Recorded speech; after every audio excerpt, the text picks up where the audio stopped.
You gonna need me or am I useless now? You guys good? Tu tem que trabalhar também. eu já trabalhei, já fiz minha parte. I did my part. Now you got to work. He told me. ¿Qué tal, Alessandro? ¿Cómo estás? Bienvenido. Bueno, ¿qué performance nos regalaste el día de hoy? Y bueno, preguntarte, en 3 meses, 3 peleas, 3 finalizaciones, sé que nunca sales de campamento, pero la primera parte, ¿cómo es esto del tema del corte de peso para mantenerte y para verte así de fuerte? Again, what a great performance. 3 months, 3 wins. Just always, finishing fights. You always said that you're always in camp, but how does it with the weight cuts and everything have to go through that so many times? Eu me puse como meta depois de minha primeira peleia, não estar com um peso bem aí que eu pudesse pelear em 2, 3 semanas, não, se for o caso. Também tenho a Allegan, que é meu coach nutrition. Ele é a pessoa que me diz que fazer em fora de camp ou em camp. Então, eu creo que essa parte é muito importante, não, para qualquer peleador. Ele se chama Jay Obregon, o Waterfather é su apodo. Entonces, eso es lo que voy a estar haciendo este año, ¿no? Ya me propuse que haría 3 peleas este año, ya sucedieron, ¿no? Tengo todavía mucho más tiempo y, no sé, voy a descansar unos días. Mis compañeros tienen pelea este mes y el próximo mes, entonces voy a enfocar un poco en mis compañeros y, no sé, espero que todo esté bien con mi salud. Y creo que eso es lo más importante y todo puede pasar, se regresar en un mes, 2 meses. ¿Dijiste que el apodo de él? ¿Dijiste que el apodo de él? Waterfather. Okay. So I've always told people that when we got into this year that I was going to be keeping myself at fighting weight or somewhat close to it, so I'll be ready to fight all the time. And I was, and I've been able to also have my nutrition coach and somebody that has been paying a close attention to everything that I've been doing. We've been basically keeping ourselves ready to fight times. Now I can rest a little bit. We do have a couple of people that are going to be fighting in the next couple of months, so I can finally relax a bit. But I do believe that I hope everything's all right with my health. I'm going to keep checking and being healthy and ready for the next fight if needed. Bueno, ¿y qué sigue para Alessandro Costa después de estas 3 increíbles actuaciones que has tenido? Tal vez ya el top 15, ¿algún peleador que ya tengas en mente? And what's next for Alessandro Costa? So now that you've had the 3 fights, the 3 finishes and everything else, maybe a top 15, anyone in your mind? Creo que ya es momento de dar ese paso. Ya tengo esa voz de poder pedir a alguien del top 15. Sí, ahí hay algunos nombres que sería esa buena pelea.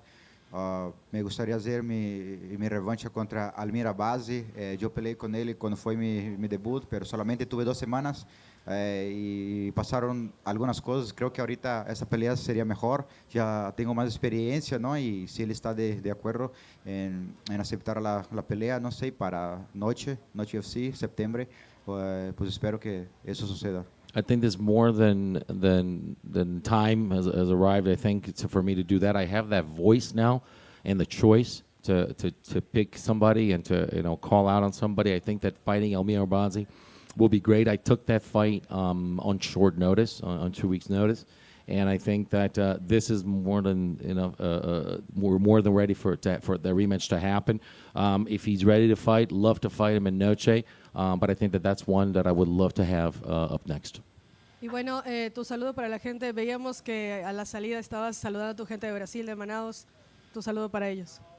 Sí, un saludo siempre para mi gente también de México. Ahí tengo mucha gente que me apoia, não? E também todas as pessoas de Manaus, Brasil, a galera aí também está sempre de olho nas minhas lutas, não? E eu sei que tem muito mais pessoas agora que eu posso inspirar, não, aos jovens que estão começando nesse esporte, né? Também eles podem ver que é possível chegar onde eu estou hoje. To all the people in Mexico that obviously have supported me throughout the way, love my crowd out there. So a shout out to them and everybody in Manaus. I know that there's a lot of people who've been paying attention to me coming from home, and now there's even more people that are watching me fight. I think more and more people now can be inspired by what I do, and hopefully this reached out to many people. Alessandro, felicitaciones por tu victoria. Vaya momento que está viviendo el equipo. Hace poquito teníamos a Diego festejando en la Casa Blanca el knockout de Alexa, y ahora tú cosechando 3 victorias en el año, y pues demuestras que obviamente tus victorias dentro de UFC han sido por la vía de la finalización. ¿Cómo vive ese momento el equipo? ¿Cómo lo sientes tú ahora? ¿Cómo se vive? What about the team? You think of Diego just coming off of a great win at the White House. You come here, just basically getting wins, getting knockouts, getting finishes. What is it like for the moment of the team right now, and the ride, the high that you're all riding? El año empezó muy bien para nosotros. Primero fue Alexa, después fui yo otra vez, Diego y ahora yo. ¿No? Yo creo que andamos en una competencia los tres, ¿no? Y pues todo el equipo también. Hay otros chicos que no pelean en la UFC, que pelean en otras ligas de México, también en Canadá. Creo que todo lo que estamos haciendo es mucha motivación para ellos también, ¿no? Estoy muy contento de que eso esté pasando, ¿no? A pesar de que los años anteriores no pude ser tan constante peleando, pero ya creo que ese es mi año, ¿no? Ese es mi año, yo siento eso, ¿no? Ya tengo 3 peleas, 3 victorias, 3 finalizaciones, pues yo voy a aprovechar todas las oportunidades que me dé la UFC este año.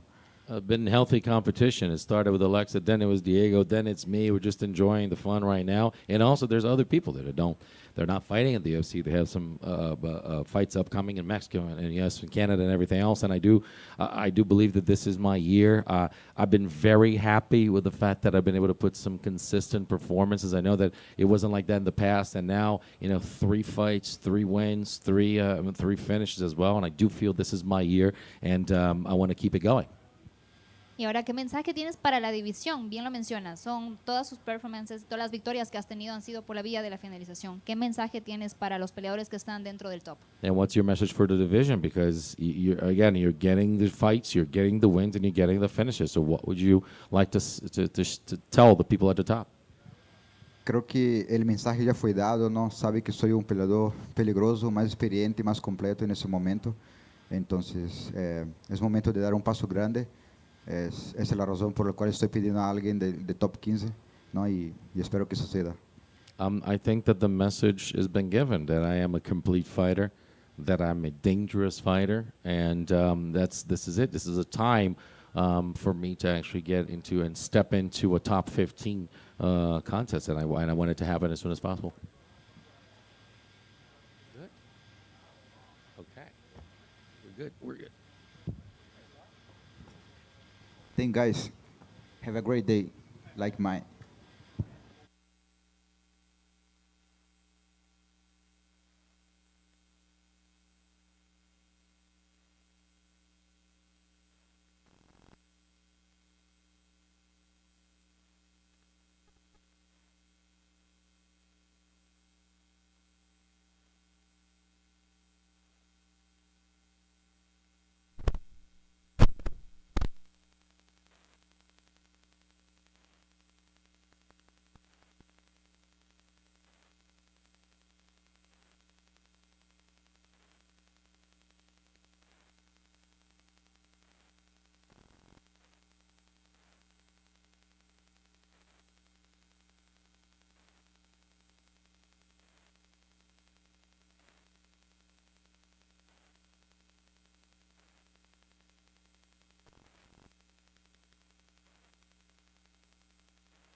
Give me the screen.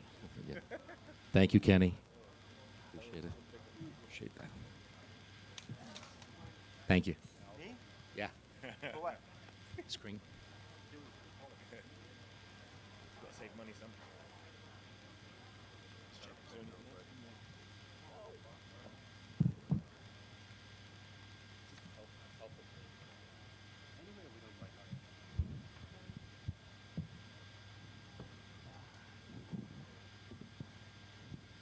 Sir, congratulations on the win. Just tell us what you're feeling right now, just a few moments after getting the knockout. Parabéns pela vitória. O que você está sentindo alguns momentos depois de ter um nocaute como aquele? É a sensação de trabalho feito, né? E bem feito. É igual eu falo, a gente não espera que a luta acaba no primeiro round ou tão rápido, né? Só que a gente trabalha tanto que se torna algo automático, né? E o trabalho tá lá, né? Isso é apenas dia bem feito de trabalho. Happy with the job well done, and I'd like to say we work, so we don't expect fights to end that quick, but we work so hard that it becomes automatic. So that's what happens. I'm happy and feel that I accomplished a job well done and a great day of work, right? Was that left hand, was that something that you thought would be a big opening for you in training camp? Because you landed it was fast, you went down, and the fight was over shortly thereafter. Já estava meio programado, estudado ou planejado que a esquerda podia entrar daquele jeito, que basicamente entrou sem resistência, na caixa, caiu, acabou a luta. Então, o meu adversário, o Zek, é um cara respeitado, um cara alto, né? Que vem de uma luta dura também, né? Com o Michel. E eu tenho meu irmão para treinar comigo, que é mais ou menos da mesma altura que o Zek tem, é muito alto, né? Então, às vezes, chegar uma mão nele é muito difícil. Então, o que a gente tinha que trabalhar? A gente tinha que trabalhar mais finta e tentar encurtar o máximo possível até essa mão chegar. Custou, tentei a primeira vez, me custou um cruzado ali que eu tomei. Aí eu falei, não posso errar de novo, não. Aí eu fui com tudo até acertar aquele lindo cruzado, que foi em cheio. Acabou a luta. He is an experienced, a respected guy, a guy that's tough and tall and lengthy. So we needed to emulate that. So I got my brother Max, who's pretty much kind of like the same height, and we knew that it's tough. It's tough to get through to that, and we knew that we were going to find some difficulty. So what was our job? To train a lot of feints to try to shorten the distance after the feint, right? And I said, I'm going to keep trying, and I need to get this done because the first time he caught me with a cross. I was like, I can't make that mistake again. So the second time I was able to put that feint in, and we were able to work. What has this week been like for you? Not just as a fighter, but you're competing on a big card with Connor and Max. I saw a photo of you and Max on your Instagram. What has this week been like for you, not just as a fighter, but as a fan of the sport as well? E como é que foi essa semana, não só como lutador, mas como participante de um card como esse, de uma semana de luta como essa? Vai ser uma foto no Instagram, você com o Max também. Como é que foi essa semana, você estar presente para tudo que está acontecendo? Então, eu penso uma coisa que aprendi até com um amigo meu, que é o Vitor Petrino. Sempre cito o nome dele, porque eu aprendi com ele essa questão, ficava muito nervoso, tenso, e ele sempre me falava, curte o processo. Então, essa semana inteira, eu preocupei em me divertir com os meus treinadores, me desligar da luta. E estava até falando com o Fabiano também, tem hora que eu penso assim, pô, eu sou atleta do UFC. Então, até a ficha cair, eu ligo essa chave de atleta do UFC, lutador, quando a gente entra no aquecimento e a gente vai começar o trabalho. Fora isso, a semana eu tento curtir o máximo, né? Fico admirando os lutadores que estão perto de mim, achei que tá Poatan, tá Max Holloway, McGregor aquecendo do meu lado. Então é uma emoção muito grande, né? Para quem não sonhava estar aqui hoje, está vivenciando isso. Então eu curto cada segundo, né? This is something that I got throughout the process, and someone, a dear friend of mine, Vitor Petrino, who I never tired of talking about because I learned so much from. I learned something from this very special, to enjoy the process, enjoy fight week. And we were just talking backstage on our way here, and he actually told me and said it's sometimes it costs me a bit to understand that I'm a part of this, that I'm a UFC fighter. I turn on that and I flip that switch to fight. But throughout the week, you enjoy everything. You enjoy the attention that you're getting, the process, being around people. And then you see Poatan was here, and then I got to take a picture with Max, and then McGregor is warming up next to me and training. So it's just, we try to enjoy the process and fight week as much as possible, and then you flip the switch and you become a fighter when you're here to fight. Last thing for me, if it were up to you, when do you want to get back in there? Is there somebody in mind that you'd like to get in there and compete with? E a última pergunta do Mike. Se você pudesse escolher quando, contra quem, ou talvez onde lutar a próxima luta, quando que você gostaria de lutar? Eu não sou muito de escolher não, né?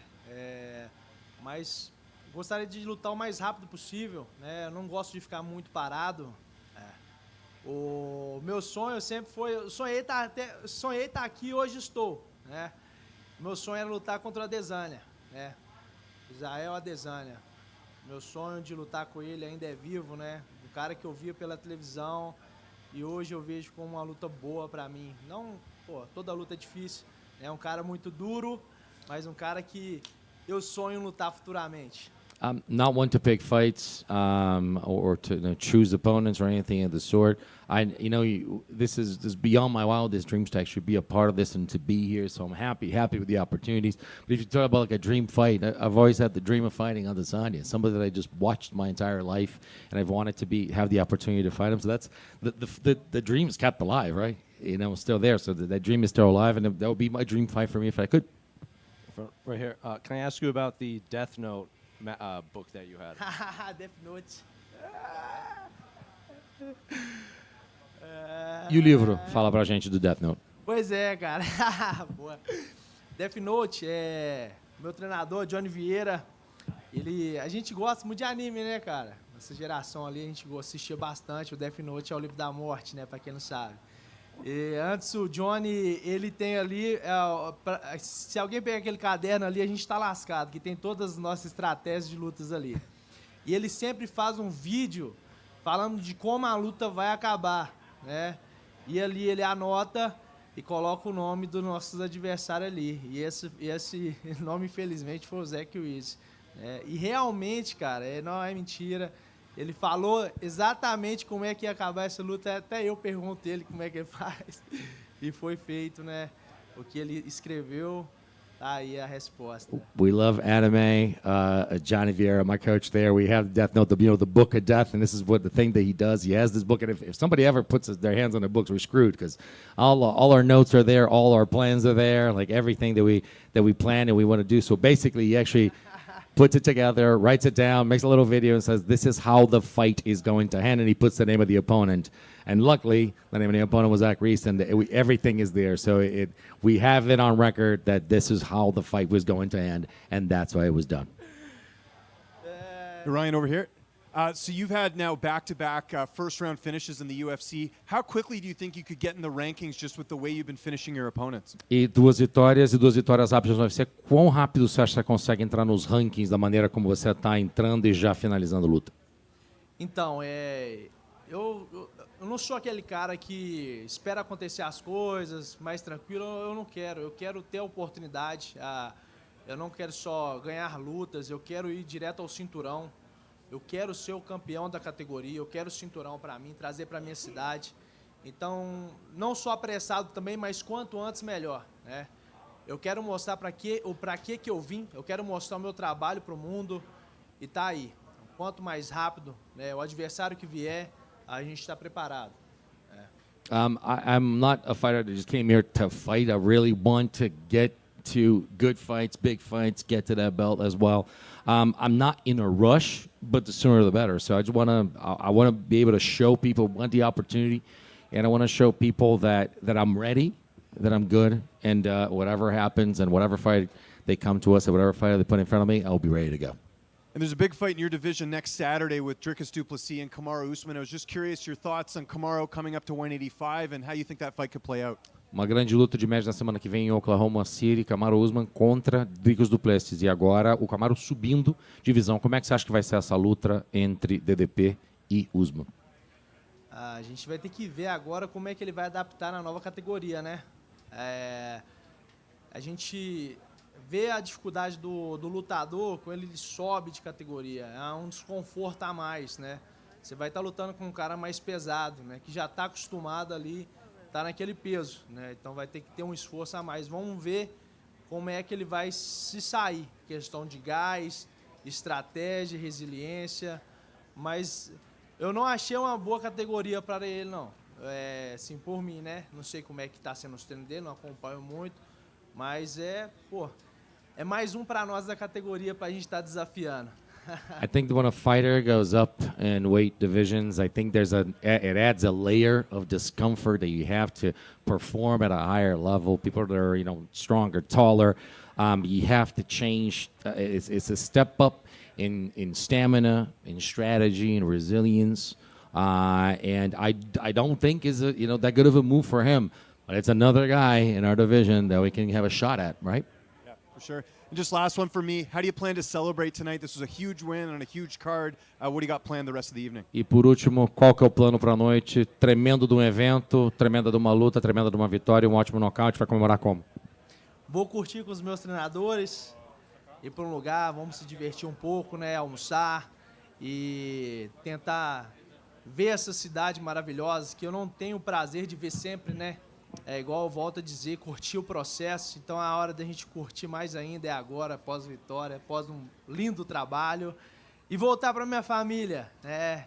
Meu filho e minha esposa estão me esperando lá em casa. Eu vou comemorar com eles também. Eu estou ansioso para isso também acontecer. Having lunch with my coaches, enjoy a little bit of the day, and get to watch this wonderful city that I guess I don't get to see that much, but only when I come here. And again, as I said, enjoy the process, enjoy the week, and then go back to my wife and kid because we're going to be able to come to celebrate with them as well.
that's on, in the room, for if you guys are entering into the arena, I need you to go use those back doors and follow the directions going to the east, roll up. Do not try to go in through these doors here. Off limits. Thank you.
Right over here, sir.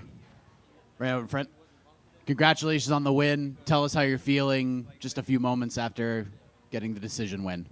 Thank you very much. I feel excellent. I feel very good to extend my record to 16-0. 7 win streaks in the bantamweight division now in the UFC. Feel really good. Every time I go out there, I turn up. You know, regardless of injuries, regardless of weight misses, opponent misses, whatever, I always turn up. And that's one thing you got to say about me is, you know, I am a real force in this contender, and I hope to start getting mentioned in the bigger picture when it comes to title contentions and potential future champions, etc. John came in on short notice to give you the chance to fight on this card, and he showed a lot of toughness. You hit him with some big shots, and he kept coming. Was that the most surprising thing, was how tough he was, or did anything else surprise you? I think that was the most surprising thing. I knew he would be tough for at least a round and a half, and then I figured he would fade. But props to him, man. You know, these youngsters, they're hungry. He showed he belongs in the UFC. Yeah, props to him. We highlighted a few things that we knew he was going to be good at, and I thought we did a real good job of nullifying them and implementing our game plan. And ultimately, it was a clear win and everything, but he did put me in a couple moments where I had to really, you know, figure things out, which was good. I'm grateful for. You know, it's only going to improve me going forward into the future. You mentioned you have a 7-fight win streak in the division, is the longest active streak at bantamweight right now. Mm-hmm. But you also mentioned in the post-fight interview that was the last fight in your contract. So you're, I guess, a free agent to some degree. So how are you feeling about that right now? You have this great record, this great streak right now, but a little bit of uncertainty as far as your fighting career and what your next move could be. Yeah. Look, the dream for me is obviously the UFC. You know, I think, man, I don't even remember when I saw my first UFC fight. I think it was Matt Hughes, Royce Gracie, which was like UFC 68 or something. And then I didn't become an official fan until probably 2009, UFC 100 days, when the UFC Undisputed 1 video game came out. Since 2009, I've been a fan nonstop. And it's been my dream when I go to sleep, just one day to be champion. And I've come closer and closer every single year, every single fight that I have. I'm now 16-0, which is, you know, when you look back on these things, that's incredibly impressive and arguably the deepest weight division. So for me, I want to stay. Of course, the UFC is where I want to be at. And given that as long as I stay in the organization, I know I'm going to be champion. I turn 29 next month. I'm only entering my prime years now. And, you know, I fought tough guys. I fought all around the world.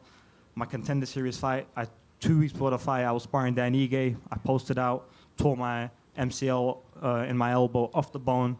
Didn't even consider pulling out. Abu Dhabi, my opponent Victor Hugo missed weight by 10 pounds, and I still took the fight. He weighed in at 146, I weighed in at 136, still stepped in the cage with that weight difference. I think it's the biggest weight difference inside the cage ever. Had a great performance.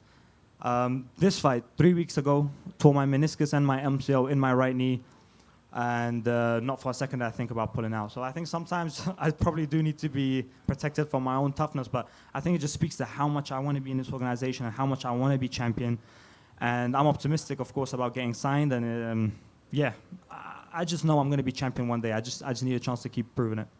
And last thing for me, if all goes well and you do re-sign with the promotion, everyone feels like you deserve to be in there with the ranked guy at some point.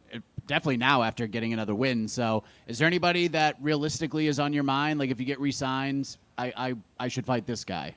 Hey, you know what's interesting for me is who wouldn't want to see an Afghan warrior and a Mexican warrior locked inside the cage fighting for a top 10, top 5 place. David Martinez has a sweet ranking by his name. I would love to meet him in the middle of the cage, him in the middle of the octagon, and I'll fight him for that ranking. To go off of that, if they came and said you want to fight him at Noche, is that something you would be interested in? When is Noche? September.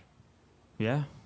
Fuck it, let's go. As long as my knee is fine, as long as I don't need surgery or anything, I would love to entertain the Mexican fans.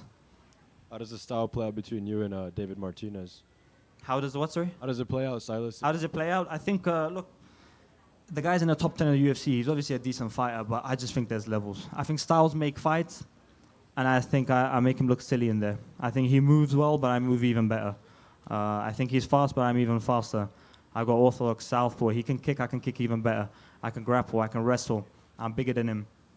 So, listen, man, I think I'm the most well-rounded guy in this roster.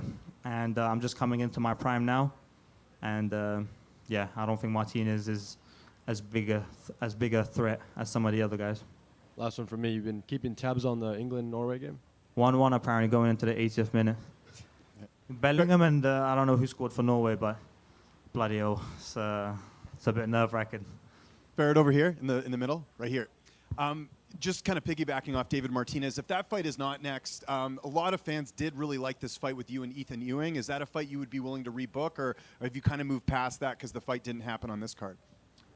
You have to look at it from my point of view. Yeah. The fight to begin with, I wasn't the most interested in. You know, the UFC, it was the only name they gave me. And because I told them from the beginning, look, it's the last fight of my contract. Please let me fight up. Yeah. Give me an opportunity to move up the rankings. And they said, look, Ewing's the only name we're giving you.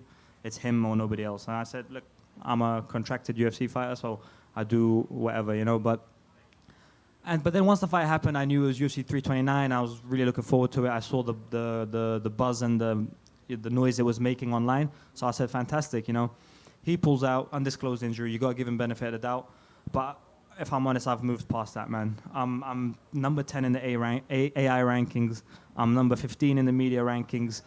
I've got the longest win streak in the weight division. For once, let me get a fight that benefits me a little bit in the sense of moving up the rankings, you know. So I would love to fight upwards. I think it's what's fair, you know, and yeah, man, I think this weight division, it's hit a little bit of stagnation. The top 5 guys are still the top 5 guys. You've got the Jan, Sanhagen, Umar, Marab, and O'Malley, and those 5 are just staying there for the last couple of years. I think we need some new blood in there, and I believe I'm the guy that can be, you know, ruffle some feathers. I know a bit different circumstances, but your brother obviously came off a win in the UFC and they didn't re-sign him. Are you concerned about that at all, just because the UFC does seem to be a little bit different when it comes to you know, re-signing fighters? Is there any concern about not being back with the UFC? Listen, look, like, I mean, it's a possibility. Yeah. And I would hate for it to not happen. It could happen, you know, but even going into the fight, you can't worry about those kind of things. That's just negativity, isn't it? It's going to affect your performance if you worry about it too much. So, look, I'm not naive. I know it's a possibility that it could happen, but I'm optimistic, you know. And that's why I made a point to ask Joe. You know, I was born in August 97. He did his first UFC broadcast, I think, February 97. So he's a guy who's been around, he's seen everybody. And I wanted to just kind of put it to him, like, do you think I deserve to resign? Like, or am I crazy, you know? And he almost seemed offended. I asked him, you know, because I think it's obvious, you know, like the guy has the longest weight division and arguably is the deepest weight, the longest win streak in arguably the deepest weight division. Clearly a future champion potentially, you know, so I think it only makes sense to re-sign. And just last one for me, how do you celebrate after a win like this? Because you mentioned it there, you went through a lot, right? The injury, the switch up an opponent. When we think of an opponent switch up, we never consider the fighter that's still on the card, right? Yeah. So Exactly. I'm sure there's a lot of relief after tonight too, just getting through the camp and getting Yeah, absolutely. Look, there's a lot of things that I've been through inside the UFC, from injuries to everything, but a pull out close to the fight I'd never really had, and I'll tell you what, it's not easy because you have to adjust, and you know, sometimes when you're expected to win easily, it's even tougher, you know, because simply winning is not enough, you know, and you know, you put the pressure on yourself, you have to like destroy this guy, and you know, and the guy was 6-1, he's young. I didn't exactly know what to expect from him, you know. In the regional scenes, he's fighting guys who are decent, you know, not the best, so you don't know exactly what to expect. And but yeah, it wasn't easy. I have to stay locked in. Luckily, my brother went through something similar last camp, so I was able to learn from him. You know, I'm just fortunate to have him along the way. I'm always kind of following his blueprint. Whatever he's been through, he kind of shares the knowledge to me, and it's kind of like I've already been through it. So I think I have a winning formula. You know, American top team. I have Mike Brown, Artem Levin in my corner, and Javid Bashrat always. All the guys in South Florida, Dan Lambert, Steve Mocco, Parumpa, Anderson Franca. You know, I have a winning formula. That's why I want to stay in the UFC and just keep moving from strength to strength, and I know I'm going to be champion one day. Over here, just one. Congratulations on the win. You just talked about some of the factors in framing a fighting Garza on short notice. I'm seeing a sentiment online right now where a lot of people watching think that Ethan Ewing would have ran through you. What are they misunderstanding about how that fight would have gone between the two of you? Well, you have to think. I spent 6 weeks preparing for Ewing, so I was prepared for what Ewing had to bring. With John Gaza, I was kind of like preparing on the fly.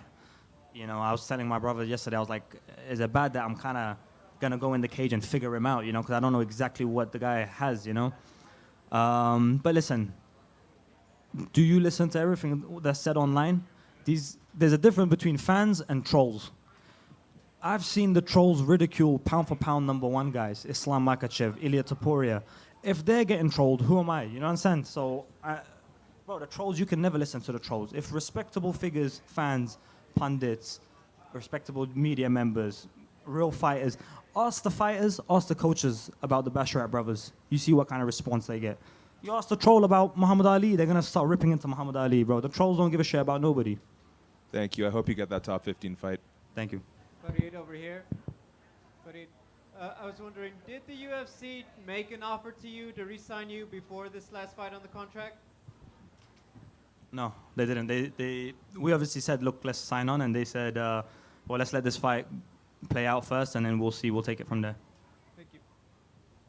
Back here, just you mentioned there about your brother, and obviously he's gone to PFL, and I guess the both of you would have been so like laser focused on getting to UFC and staying in UFC and becoming UFC champions.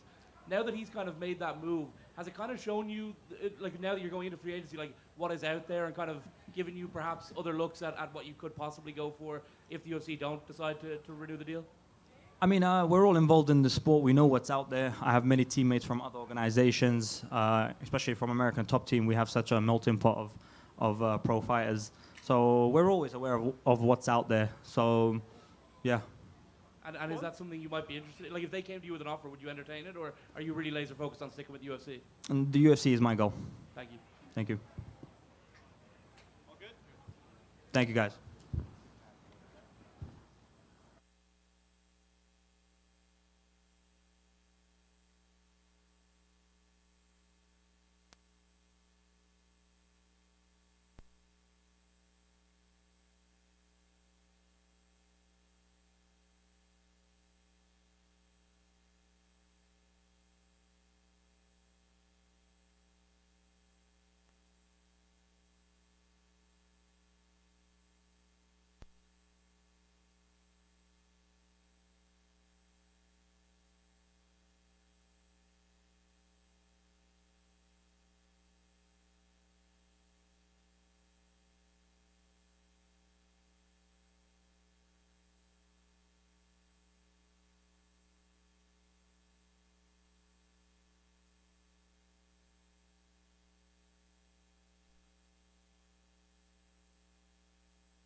What's up, guys? Damian, right up front. Yeah. Congratulations on the win. Big card, big moment for you. What does it all feel like a few minutes later? Nothing changed yet. I don't know. I'm happy for it. It's hard work pay off. Yeah, that's it. It's just hard work pay off. I knew it can happen. How are the shins? You came in and there's the ice, walking a little slowly. Is that typical or just hurt him a little bit in the fight? Good. Feel bad. It's my first time first time going in a fight and get out like some places hurting, like pain. Yeah, first time. And you called out Biziger Sirsaikayev for a future fight, which obviously you're two of the brightest prospects in the division. So why him? Why was he the name? Because he was up here, and one of you guys asked him, Damian wants to try to fight him, and he said, who's Damian? I don't know that guy. He's supposed to know me because I'm the one that gave him a chance to fight in the UFC. I was supposed to fight in the Contender, and I had to pull out because of my visa problem, so he got the chance. I don't know why he said that he don't know who is Damian. So you know me clearly. Now, if you don't know me, you're going to find me out. You're going to get to know me in the octagon. Is it personal? Yeah, I never take nothing personal. Fair enough. Yeah. When would you like to get back in there in a perfect world? I would like to get it October. October will be nice for me. Because after here, I want to take a little bit, like 2 weeks off, just chilling, do everything what I want. But October, I will ready to get in. October, yeah. Damian, what are your advantages over Bison Gore? What do you see as your advantages over a guy like Bison Gore, Sirsaikayev? That guy is too easy. Almeida gonna kill that guy if he fight with Almeida. I KO him. Just over here. Did I hear correctly that you ran into John Jones before your fight? Yeah, John Yeah, you Jones. trained with him a little bit for like a little mini sparring round, got some pep talks. What was that like? Nice, that's crazy. He's a legend. There's a champ there. Don't play with him. So he was in my clinic. I met with him yesterday before the face-off. I met with him, and he was a nice guy. We talk. We do some joke there. And today he came in the room. He was there with Gable, so he got me a little bit peptide. Yeah, talk with me, show me a warm-up, and we do something there. Yeah. How did it feel to get that sort of acknowledgement It's from one of the crazy. best? It's crazy. It's crazy. Congratulations, man. Over here. I saw on your Instagram you have a Wendy's sponsorship. Yeah. How did that all get set up? Yeah, that's from the Aruban. Aruban people support me. They show me love. So that's a Caribbean vibe. Yeah, and they Wendy's sponsor me from there. Yeah. What's your favorite thing to eat from Wendy's? I know you can't have a lot of it during camp. I have my combo. Yeah. That's a babayaga wrap. Yeah. And that one I eat a lot. Do you expect sales to go up tonight with that win? That was a pretty big one, right? Sure, must go up. Yeah. Must. And just last one for me. Obviously, we're here in Vegas. Are you going to get to enjoy yourself tonight? What's the plan for the rest of tonight, and when are you heading back home? I was here in Vegas since 3rd June. I didn't go out yet, so tonight gonna be crazy. I will go out everywhere. Hit me up. If you have a party after party, hit me up. I want to go. Damian, in the post-fight over here, in the post-fight interview, you said, you reminded the people that you haven't actually been doing this that long. You didn't do amateurs. However, you train with a very experienced camp. One of them is Nova União with Andre Dede Pederneiras. So tell me, how much does that help you being with such an experienced camp to help make up for this time? To train at Nova União with Dede Pereira, it make my way more easy for me. Sometimes I see the way like I need to go like this. He's told me no, take it straight here. You're gonna end up on the same place. So it makes everything more easy, and it's so grateful to have him on my side. And he believes so much in me too. So that's why I am today where I am.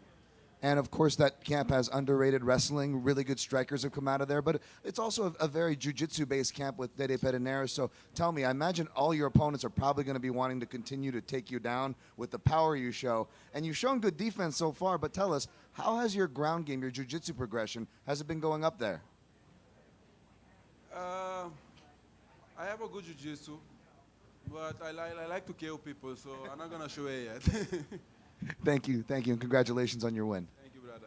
Damian, over here, back here. Uh-huh. Hey, congrats on the victory. What was it like for Joe Rogan he compared your power to Deontay Wilder. What's it like to hear that? That's crazy. I don't even know that I have that power. It just happened. I just touch them, they go down. I don't believe that I have power. I just do what I need to do. And one more from me. I saw you were hanging out with Aljo and Marab last week. What was that like? Those two are some of the most fun guys in the space. No, I just met them at the event, the super boxing, but I didn't hang with them. All right. Yeah. All right. Thank you, guys.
Right up here. Congratulations on another victory. What was tonight like for you, getting the victory over a ranked opponent like Tracy Cortez? 恭喜你拿下胜利，然后你想今天晚上感觉如何？拿下了一个这样一个排名的对手。我感觉特别的开心。She feels very happy. I want to talk about the last face-off yesterday because you had a little gift for Tracy. You gave her some fake eyelashes. Wanted to know what brought that on. 就是你们昨天郑重仪式的时候，你给了他那个假睫毛，你为什么要给他假睫毛？因为他跟 Rose 比赛的时候，他的睫毛飞掉了，我怕他这次睫毛也会飞掉，所以我先提前送给他一个。Yeah, you know, when she fought Rose, her eyelashes flew out during the fight, so she prepared the eyelash in case she need that. There was a moment in the fight where you had the illegal knee. Can you talk about what happened there and in that moment and how you reacted to losing the point? 这回比赛当中有一个违规袭击，你当时犯规的时候你是怎么想的？然后你是怎么调整的？当时我特别的抱歉，因为可能对语言的不通，所以对规则上稍微有一点没有理解，然后特别抱歉。然后但是我觉得这不是影响我比赛节奏的原因，所以我就是立刻回到比赛当中。Yeah, she felt like maybe there's misunderstanding in the language and the translation about the rules, but it's all right. She adjusted very quick and get back into the fight. As you were talking, they literally just showed on the broadcast you and Joanna Jędrzejczyk coming together and taking a photo and chatting a little bit. What was that like for you? 刚刚我们聊天的刚才采访的时候，他们这里大屏幕已经拍出了你刚才跟那个乔安娜见面的一起拍照的这个画面。你当时是感觉怎么样呢？看到她？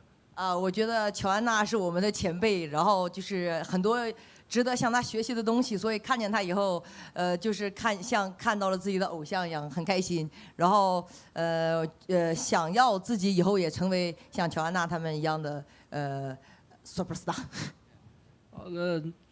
Joanna is an absolute legend and a pioneer of the female MMA. She's very excited to met her in person. She asked a photo. She look up to her. So maybe in the future she want to be a superstar like her. And the last thing, we were waiting. We were wondering when it was going to happen. And tonight, there it was. You called out Valentina Shevchenko. Why is now the time to book that fight? 我们都在等你赛后会说什么，然后你校正了子弹，然后为什么你觉得今天晚上就是你配得上现在就打子弹了？因为子弹是我的手下，曾经是我的手下败将，然后他也一直就是不服嘛，对吧？他嘴上一直就在说一些东西，所以我觉得那他如果不服的话，我们就在这个UFC 这个最公平的这个八角笼里，我们再来一场，看我打不打烂他的嘴。Yeah, you know, she had talked about our fight. You guys know she lost to me, and she's not agree on the results. If she's not agree, then let's find out again in the octagon. I will show how I shut her mouth down. Wong over here. When Alex Pereira joined the UFC, he was obviously very talented, but there was a lot of promotion about the history between him and Israel Adesanya. When you came to the UFC, did you feel like the promotion wanted a similar story between you and Valentina? 就是当佩雷拉来到 UFC 的时候，很多媒体都在说他跟这个阿迪萨之间的这个故事线。你觉得你来到 UFC 以后 ，UFC 有没有想往这方面再去推进你跟子弹的这个故事线？是的，我觉得是很多粉丝已经把我的故事线跟那个佩雷拉说的是一模一样的，就是佩雷拉是追龙，我是追蛋。Yes, many fans agree on this, and just like Alex Pereira, he's hunting Israel Adesanya. I'm hunting the Valentina Shevchenko. If you were the Joker, would you say that Valentina is the Batman, or in this case, the Batwoman to your Joker? 如果你是电影里那个角色， Joker 这个电影里面那个角色，你会不会觉得子弹就是蝙蝠侠，或者说就是你要去把他给拿下那个人？首先，我不是电影里的那个角色，我的这个 Joker 他是王牌，王牌在我们中国的这个扑克牌里，他就是最大的王炸，所以没有人能干倒我。Joker is not meaning the character in the movie. In Chinese card game, the Joker is the top card, the most powerful card in the poker game. That's what's her nickname means. You know, the Joker means most powerful card. I was going to say, obviously it's very competitive at the top of the flyweight division. Aaron Blanchfield, Jasmine Justavicius is a big fight coming up. Who do you see winning that one? 他问 Who's fighting who? Aaron Blanchfield and Jasmine Justavicius. 他说艾琳跟那个 Jasmine 他俩打，你觉得谁会赢？他们两个已经约上了。他们俩谁赢无所谓，因为他们俩不是我的目标，我的目标在上面。Valentina. Yeah, she doesn't care. She put her eye on the Valentina. Thank you.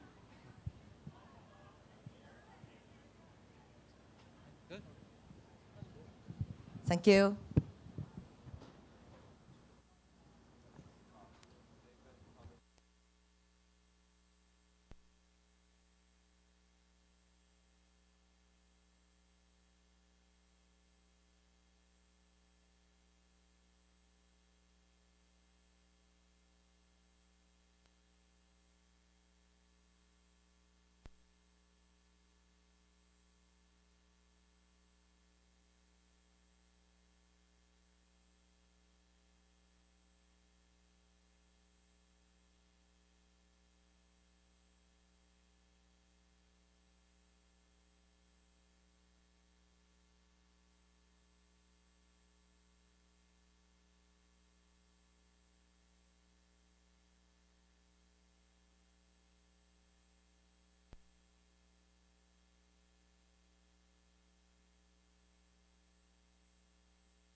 Luke, congratulations on the win. Right out in front here. The stakes and the stages get a little bit bigger and bigger for you, and you got to come through and get a big stoppage today. What was tonight like for you? Unbelievable. Look, I'm a happy man. People have watched me past 2 fights have been very harsh on myself. This one I can go back and just be happy. So yeah, look, started off Qatar. First time the UFC had been Qatar in my first fight. Second one, co-main in my second fight, which is, I don't know if that's ever been done. Yeah, so, and now the third fight onto a McGregor undercard. It's a pretty big first 3 fights. So yeah, it's been a crazy ride, and it's mad because it's only chapter 1 in the book, which is crazy. Why are you so hard on yourself? Like, I know fighters are your own worst critics a lot of times, but some are more critical than others. Why, especially with the wins and... No, what it is with fighters, I feel like there's a very, very thin line between confidence and sort of delusion. And there's fighters who are very delusional. I'm not one of them. I know what needs to be done. I know if I want to win a belt in this division, I know what I need to do. So, yeah, I'm not delusional about myself. So, yeah, when I show a bad performance, I'll call myself out on it. I'm my own worst critic, and that's going to pay off in the end. Joe Rogan said on the broadcast he did not like the stoppage, and other fighters have also come out and said they didn't like the stoppage. They thought it was early. Matt Frivola in particular was like, let him go on the shield. So I mean, you were in there with them. Personally, I didn't have an issue with the stoppage. After that right hand, I was like, all right, I think it's a wrap. But a lot of other people have an issue. What is your reaction to them, and what did you feel in there to justify the stoppage to you? Yeah, they fucking lost their minds. Honestly, 2 more seconds, he would have been face down on the canvas. Honestly, yeah, that's baffled me a bit, that one. But I don't even know what to say to that. If you think that was sort of an early stoppage, then I feel like you shouldn't be watching fighting. But it is what it is. I believe England scored the winning goal while you were fighting.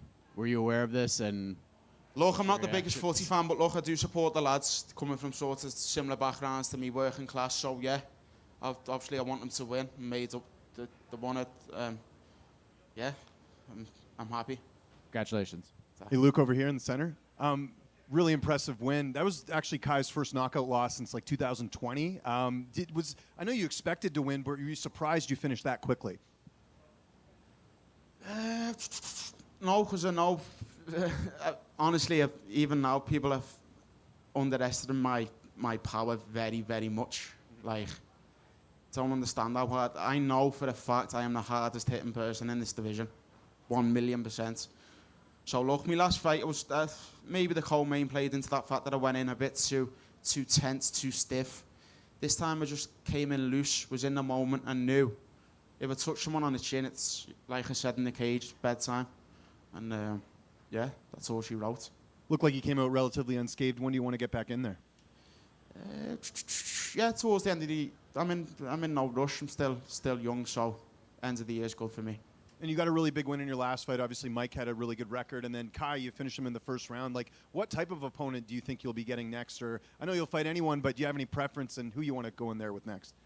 Again, no one's name's on my tongue. So whoever the promotion feels best for me, or it's going to be the best test, yeah, happily. How come you and Paddy have different thoughts when it comes to talking about the English national team? Look, I don't know. Look, he's a lot bigger footy fan. Politics, and I feel like, yeah, there's all politics, this, that.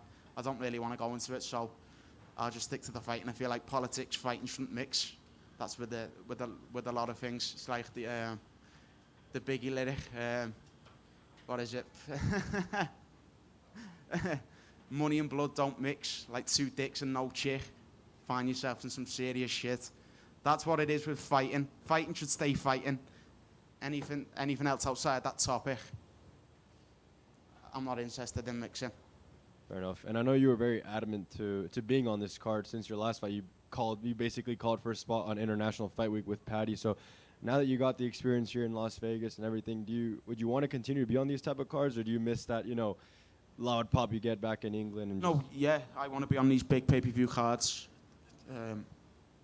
If you follow my career from sort of the Cage Warriors days, I've had a lot of sort of visa issues, so I'm happy to be in.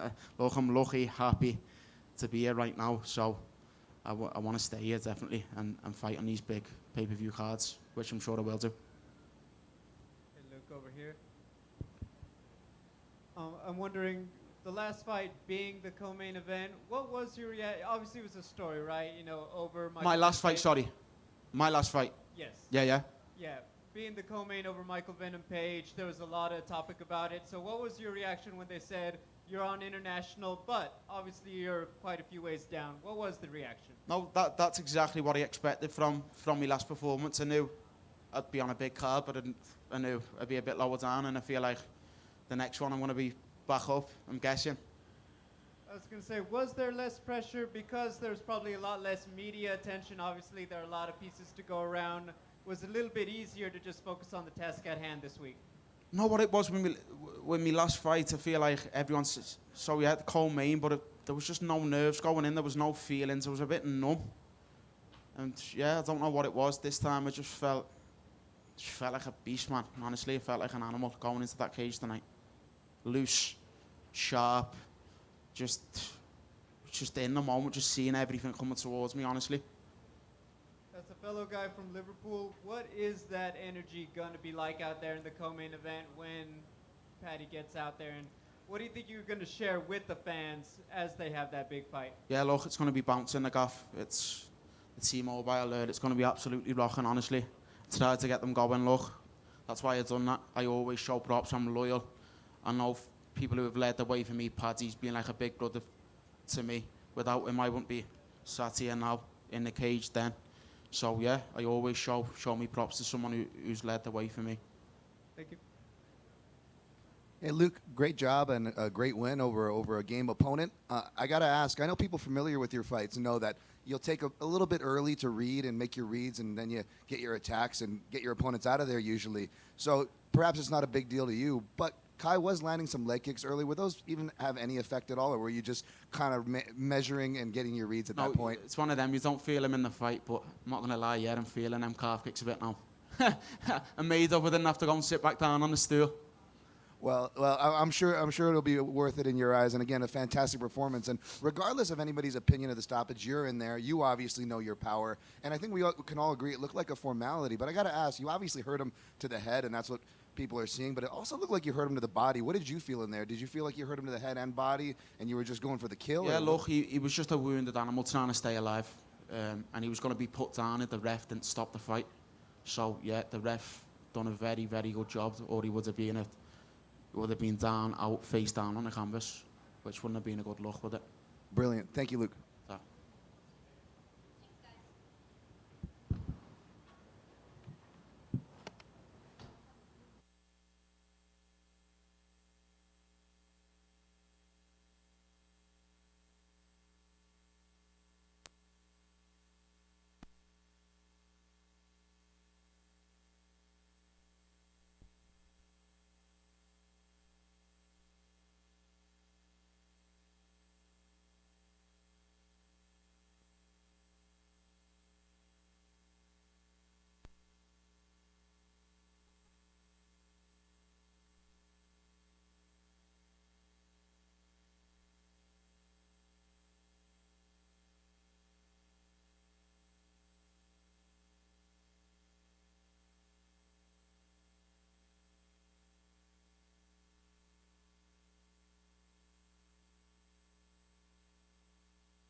¿Qué tal? ¿Cómo estás, Adrián? Okay. Bueno, venciste a un ex campeón como Cody Garbrandt con un knockout espectacular. ¿Esta es la mejor versión que veremos de ti o sientes que puedes demostrar mucho más? You defeated a former champion in Cody Garbrandt, and you know what, a spectacular knockout. Do you think this is the best version that we've seen of you, or can we expect even more? Honestly, this is a better version of me, and honestly, we're expecting more. I'm just getting started. Like I feel like I'm 21 years old again and just learning so much and like expanding my mind, kind of moving around. Like again, MMA IQ to me has been amazing. So like always mentally, not just physically training, but also mentally training. And there's going to be a better version of me next time I step in here. Dale.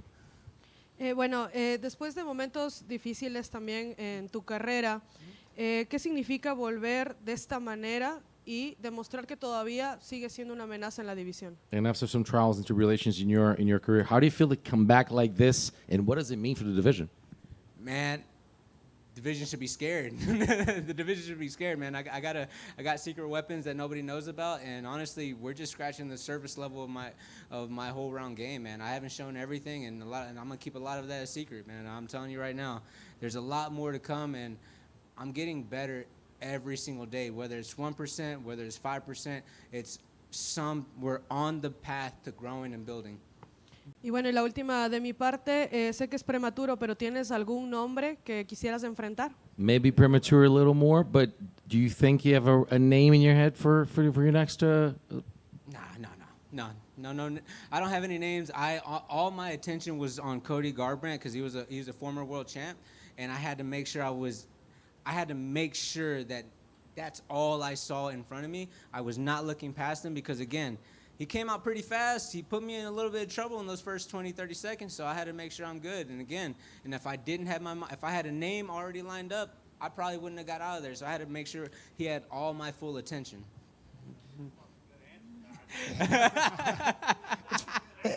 It's funny you say about you came out in the first 40 seconds, you got aggressive, because I think maybe people on paper thought, oh, Cody's kind of past it, and then immediately comes out and sort of starts throwing and catching you.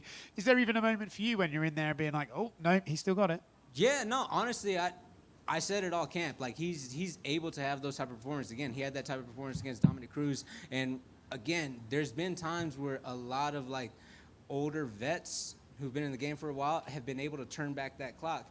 And for me, again, I wasn't going to let him turn back that clock. I was going to turn that clock over, take out the batteries, you know, and that's where I was at. So, yeah, like I knew how fast he was, and honestly, I knew how fast he was, but he was faster than what I thought he was. So, especially in real time. Yeah, I think there's also would have been easy for you to sort of buy into this idea about his chin and stuff like that, and maybe be too aggressive and go hunting for it and walk onto something. I thought you were very controlled and sort of waiting for him, and then you'd counter with the right hand, and which what put him away. Was that the strategy? Don't go hunting for it, let it come to you. We were gonna hunt, but honestly, like, we didn't want to counter, and the fact that like I did the counter, like, again, that first minute, I'm a little bit just like, I'm kind of like shaking my head at it. I'm happy with the result, but there's some parts in that fight that I'm just like, I strayed away from the game plan. But once I got back on it, I was able to get him out of there. Hey, man. I was about to say, bro, you are so self-critical. But it is, I'm sorry, coach. Yeah, I'm sorry, coach. Last one from me. Fighting is a confidence game, and I feel like for you in your career, it was all the way up to the Rob Font fight, and then we had a little wobble, and I feel like you're a guy in touch with your emotions in a good way.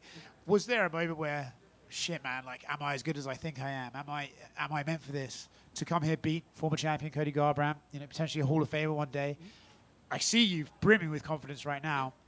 What does it mean to you to be able to be like, no, validation, I am still good, I've still got this? Yeah, honestly, the confidence came back whenever I was fighting Ricky Simone. Like, it took me a minute. It absolutely took me a minute, and honestly, the opportunity to fight Ricky Simone, a top-level guy who has a win over a former world champion, Merab, like, to me, and the way I finished off that fight was the direct path for this fight, for me to like keep the wheels going, and that built my, like, again, like, man, I had that rough patch, and yeah, of course you're gonna have a little bit of shaky. You kind of wander around aimlessly a little bit, and I needed to change. You know, again, respect to the coaches that I had before. I got nothing but love for them, but I needed something a little bit different. And again, Coach Dave has been able to help unlock a lot of stuff in my mind to be like, okay, you know, like turning my MMA IQ into better, making it work for me, and actually expanding my game. And you know, again, like using tools that I haven't used in a very long time. And honestly, to me, like I'm blessed, you know, and I'm blessed and I'm confident. I'm ready to go again. Adrian over here. Cody left the octagon with his gloves off. So if he hasn't really said anything or announced anything yet, but if you were the final opponent of his career and you performed the way you did, what would that mean to you? Honestly, man, I don't know how I feel about that. Like in a sense of like, I like Cody. He's a sweet guy. He's a super sweet guy, and I hope him nothing but the best. And I hope, man, he has a wonderful life. If that was his last one, man, all the love in the world to Cody, man. He went to the top of the mountain. He held that belt. Not many people can do that. He's a motherfucking beast, and he had a flawless performance against one of the greatest bantamweights in the world, against Dominic Cruz. And if he wants to call it a career, man, he had a legendary career because he did it fast. He did what I was supposed to do way earlier, and he did it with flying colors, man. He was knocking everybody out, went to the top, had a flawless performance against Dominic Cruz. So to me, if he hangs his hat on that, man, all love in the world to him, man. To me, I kind of hope he would get up and go out on a win, you know, because this doesn't define his career. You know, him holding that belt defined his career, and he once a champ, he's always a champ. I want to build on what you just mentioned to Oscar, because I remember talking to you a few months after the Rob Font fight, and one of the things you told me was, you know, heading into that fight, I believed in my own hype. Like, everyone was hyping you up, and you bought into it. And now to see, like, how far you've come since then and getting a win over Cody, were there any moments that were difficult this week? Because this was very similar to kind of like the Rob situation. Like, this is our chance to get back in there against a big name. What did you have to – were there any type of moments where you had to pivot mentally to not go back to the guy that was preparing to fight Rob? Like, what was this like compared to that one? Man, here's the thing. I've been in the room, like I'm in the room with killers every single day, and they keep me humble every single time. A no-namer can come in there and knock your ass out. So for me, like I had to stay on my game all the time, man. There's amateurs out there, like in the gym right now, that like, man, make me work my ass off. So yeah, like the mentality to me is just like, man, anybody can come in on any given day and kick your ass. So to me, I have to stay sharp. I have to stay sharp mentally. And honestly, with age, at the time that I fought Rob, man, I was a little bit immature. I was a little bit like, again, believing my own hype, and I had people around me making me believe my own hype. People around me now, man, again, like I have nothing but great people around me, and they keep me level-headed. And man, I gotta thank my family for also like helping me stay level-headed as well too. It's not just the team, but it's also the team I have at home, my family. So again, like, if it wasn't for any of them, man, I wouldn't be here. I wouldn't have this flawless performance. Not flawless. You know, it's hard for me to be like I'm very nitpicky about this. I'm sorry, Coach. I'm sorry. But yeah, but man, if it wasn't for them, man, I wouldn't be here, man. So I'm happy, I'm blessed. Adrian over here, right in front. You said going into this fight that, well, you acknowledged Cody's, first round blitz, and you acknowledged that you could technically implement your grappling, but that's not what you value. That's not what you're about. So after what you just did, does that make victory even more sweeter? Yeah, honestly, it's very, very sweet, and I was low-key hoping he shot and hit a good shot because I was ready. I was ready, man. I was ready. Coach is looking at me, so I gotta stay quiet. And never crossed your mind then? No. Not crossing my mind. We talked about the first round and how Cody kind of came out guns a-blazing. Do you think the old you might have fallen victim to kind of getting in a firefight, whereas you've sort of seen the maturity over the last few fights, especially linking up with Coach Safe? It seems like you've really kind of dialed things in, not go back to sort of those wild ways. And do you think that led you to victory where you didn't kind of fall victim to that? 100%. Going back to that Rob Font fight, like I was immature and I wasn't there mentally. Like I was ready to go and I was swinging and fighting back. Like, again, my game changed. I fought a hard-nosed vet in Rob, and I'm fighting a hard-nosed vet in Cody. Like, it was the exact same situation. Yeah, I just two different moments, two different personas, two different persons, you know, from a young Adrian to a Adrian who actually has his shit together.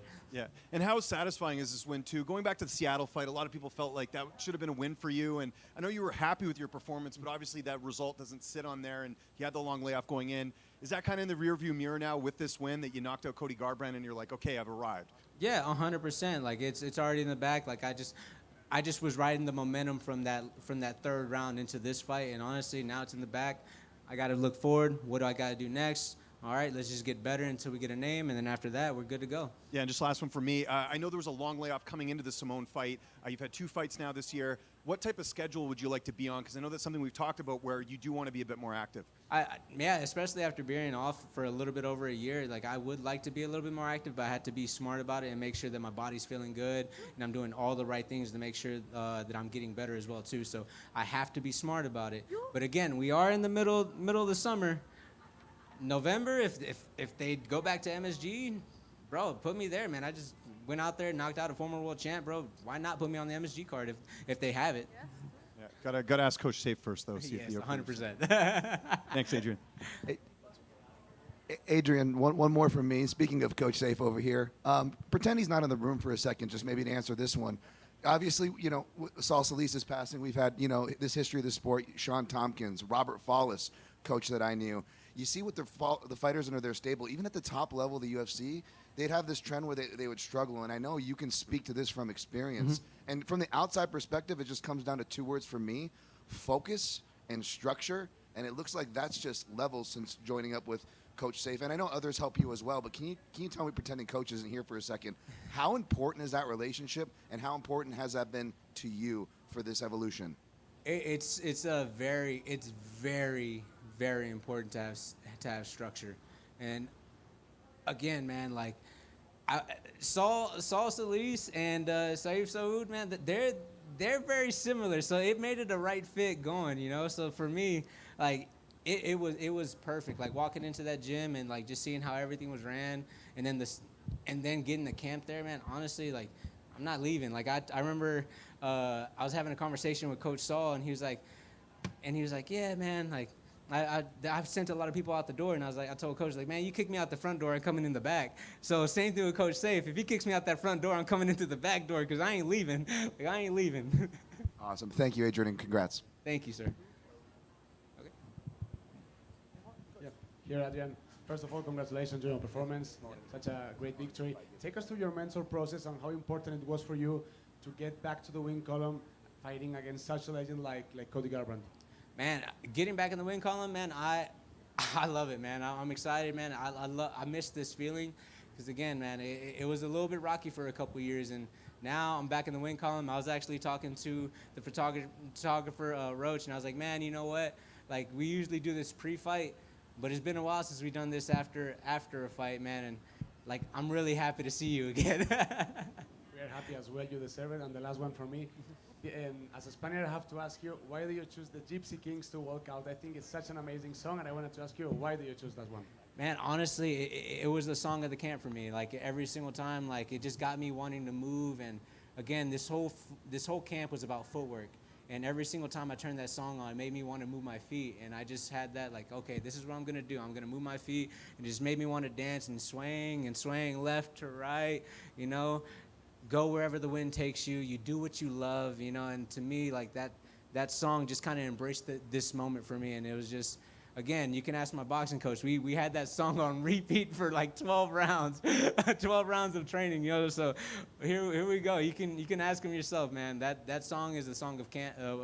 Was the song of this camp, and I had to, man. It just felt right. My son would just randomly start singing it, so I was like, yeah, this is a perfect fit for this. Thank you so much. Thank you. Oh, thank you so much.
Gable up front.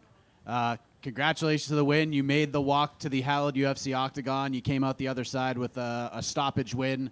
What are the emotions like right now? Oh man, I'm having a great time. So much media after, which was not expected, but when you get to a big stage, it's an honor to be a part of this. And man, thank you all for coming and thanks for the questions. But man, what a cool thing, you know. Go out there on a big card, a lot of pressure, a lot of people waiting to see what can Gable Stevenson do, and I hopefully I deliver to everyone on their TV screen, and so everyone who was an average fan that may not know me knows me now. Came out to nothing but a G thing. What was the choice like for you? Was it a tough choice, or was that always the song? When I was in college, I was always Big Papa, because I was the heavyweight. I was Big Papa, but today I was nothing but a G thing, because when Gable comes out, it's the biggest G thing of all time. What happened with the low blow situation was kind of strange, because on the replay it didn't look like it was low, but Mark Goddard kept saying he heard it and that's why he stopped it, and even defended when the replay official was like, no, it wasn't there. So how did you handle that situation? How were you able to stay calm? You know, all kudos to Alicia Ellison. But I think Alicia wanted a break, and Mark saw that and was like, hey, can I give Alicia a break before he gets whooped by Gable Stevenson? And sadly, it happened to him. He got his break. He got time to recuperate. But it just had to happen to him, and today wasn't his day. I wanted to ask you about fellow wrestler turned UFC fighter, Bo Nickel. He had a lot to say about you and your wrestling and all that. And then he wished you luck afterwards, but at first it was like, hey, if me and Gable to wrestle, I have the game plan. All I got to do is just gas him out like these other opponents. I wanted to get your reaction to what Bo Nickel had to say on Twitter today. I like Bo Nickel. I didn't mean no harm. Bo Nickel telling me that he's going to gas me out after he got gassed out a couple fights ago is a crazy thing. So Bo Nickel, I didn't mean no harm. I got to take a shot back at you if you take a shot at me. But we're friends. You know, wrestlers always got to stay together. You know, Bo Nickel is one of the best collegiate wrestlers of all time. And I hope he keeps winning, and I hope he keeps doing his thing. And I'll always be a fan of his just because wrestling. And then last thing for me, you're obviously putting an influx of energy into this division right now. You're one of the big prospects. Are you looking to return quick, or do you just want to sort of enjoy this moment, what you accomplished, this whole build to the UFC debut? How are you sort of handling where you go from here? Today I'm going to enjoy the moment. Tomorrow I'm going to go home and enjoy it with my family. Monday I go back to work. So if it means something fast and it comes quick, I would love to. But I think MSG is in November. MSG would be amazing to go out there in Madison Square Garden. You know, the last time I was in MSG, John Jones spinning back kick Stipe. So it would be cool to keep that legacy going in Madison Square Garden. Okay, well, I wanted to. It's funny you mentioned about John's kicks, because if you look at your body shape, I don't think people expect you to fight the same way as John. And yet tonight I saw switching stances, I saw plenty of knee stomps, and I saw lots of teeps to the body. Is that something they're training you to fight like another John Jones, or is that just something you feel like you can do as well? No, they're training Gable Stevenson to fight like Gable Stevenson. Just, you know, I got great mentors in my corner though. So, you know, with the athleticism that I have, I can pull off a lot of things that John did. But with the height that I have, my explosiveness can get me to that point to close that distance a lot. So John shows me what John knows best. He knows my body style. He knows what I can do, and he knows what I'm going to do, because I don't think there's anything I can't do. There's a lot of talk about UFC jitters, right? Oh, you can fight in the regional scene, but when you get here, didn't seem like an issue tonight. Is that why you're already making your calls for the big moments? Like, okay, so Conor card, MSG's the next big thing, right? Is that what you want? You want to pick these big moments to heighten your profile as quickly as possible? You know, when I came out, I felt the crowd, and when I walked into the octagon, I felt like I was supposed to be here. You know, there was no scariness, there was no big nerves. It was just the anxious to go out there and beat Alicia Ellison. So, you know, big moments are meant for me. It's just none but a G. He asked you about another wrestler, so I'm going to have to do the same thing. Josh Hokett had some responses to some of the comments you made, and basically said that this isn't wrestling. If you sign up to fight him, a doctor will have to take time to get your face back together. Curious if you have a response to those comments. You know, like I said, I like Josh as a fighter. Josh is a character. Josh wants to make sure people follow him on Instagram and follow him on Twitter. I go out there and dominate. I go out there and win. So if the time comes with Josh, if he doesn't move down before that, so be it. We'll make it happen. But right now, like I said, today I'll enjoy this victory. Monday I'll be back in the gym. I'll wait for my next call, and hopefully it's MSG. And if it isn't, we'll be back before that. Abel, today, I mean, Alicia wasn't going out without a fight, and I feel like it forced you to showcase a bit of different parts of your game, a wide variety today. Do you feel like you showed a lot from your game to the people, or is there something that you feel like you wanted to leave showing tonight that you couldn't? You know, I think I showed a lot to the people, but I also think there's so much more to show. Alicia, I knew he wasn't going to give up, But I knew if you hit Alicia Ellenson hard from all of his videos that he would fall. And when I hit him hard after a couple good jabs and a couple good body shots, you saw that he wanted the breaks. He wanted to circle the cage. He wanted to make sure that he got away from me. So I respect him for coming in and taking this match. He believed in himself wholeheartedly, and as I believe myself too. So I thank him. I respect him as an opponent. And hopefully he goes back to his family healthy and gets to see his son in a great way when he goes back home. And hopefully there's no problems with him after that. And it's not every day we see, that type of variety from, especially heavyweights with the record you have in terms of professional fights. So what else do you attribute that to, apart from obviously the team you train with and all of that? Just a great team, a great athlete that can go out there and mix it up. A guy that's a sponge that wants to soak it all in and be the best he possibly can. A guy that listens and is all ears and all eyes and just wants to be better for himself and wants to take care of the people who's around him. Hey, Gable, back here. Hello. Gable, so obviously, you're in that fight, you take a few shots, he defends the takedown. Obviously, you train, it's not always going to be, going one-way traffic. How proud were you of the way you handled maybe a bit of that adversity that a lot of us maybe didn't expect in that fight? It's going to happen. It's a fight. You're going to get hit. Maybe I take a big hit, but you saw I bounced right back and I got right in his face as I should. The first shot I took was just to get a feeler out for him, see what he was going to do, see how he would defend. I wanted to shock his nervous system to kind of make sure that he knew he was in for a fight. If you see a lot of John Jones fights, he goes out there and in the first 30 seconds he pushes you to make sure you're going to fight him. So he defended my takedown. Great job, but if I shot two more, he wasn't going to defend those. Well, obviously, very few things are probably going to ever be bigger than competing for Olympic gold, but if you were to compare, what would you say was different about your first UFC fight compared to a big stage like that? The Olympics is always the Olympics. I know many guys will trade the UFC belt for Olympic gold medal. But today was a great rush. Today was a bigger rush than the Olympics, and it's part of the UFC being the biggest promotion out there. So I'm happy to be here. Obviously, there was a lot of attention, but did it even surprise you? I mean, they have the Gable Steveson shirt already on sale at the UFC store, things like that. You knew that there was going to be a lot of attention, but were you even surprised just, hey, they're already making showing you that they're invested? Rightfully so. As my performance shows today, I hope they invest into me. I hope they understand that there's a new face in the heavyweight division. I hope they see that there's an athletic, gifted, hardworking male that's in front of them that's going to go out there and dominate. And today was just step one of that. But I didn't know they made shirts, so that's kind of cool. If someone could give me one, that'd be very nice. Just right here. First, congratulations for the gold medal as a wrestling fan. I have a few questions for you. We saw John tell you something right before you step in the cage. Can you share us what it was with us? And at the end of the fight, we saw you share something with DC. And I'm interested of what was this Olympic discussion. Yeah. So if you can. As people know, I'm a big DC fan also, and I went over to him and I said, I didn't need a. Hey. I told him no takedowns were necessary for this win, and he congratulated me. As you know, DC is a big wrestler just like me, a guy that goes out there and can shoot a lot of shots, just like myself also. So I went up to him and I said, hey, I showed you a little bit of what a lot can be, and as time goes on, I'll take those shots and take guys down and make sure they stay down. You make the transition. We see you win with a knockout.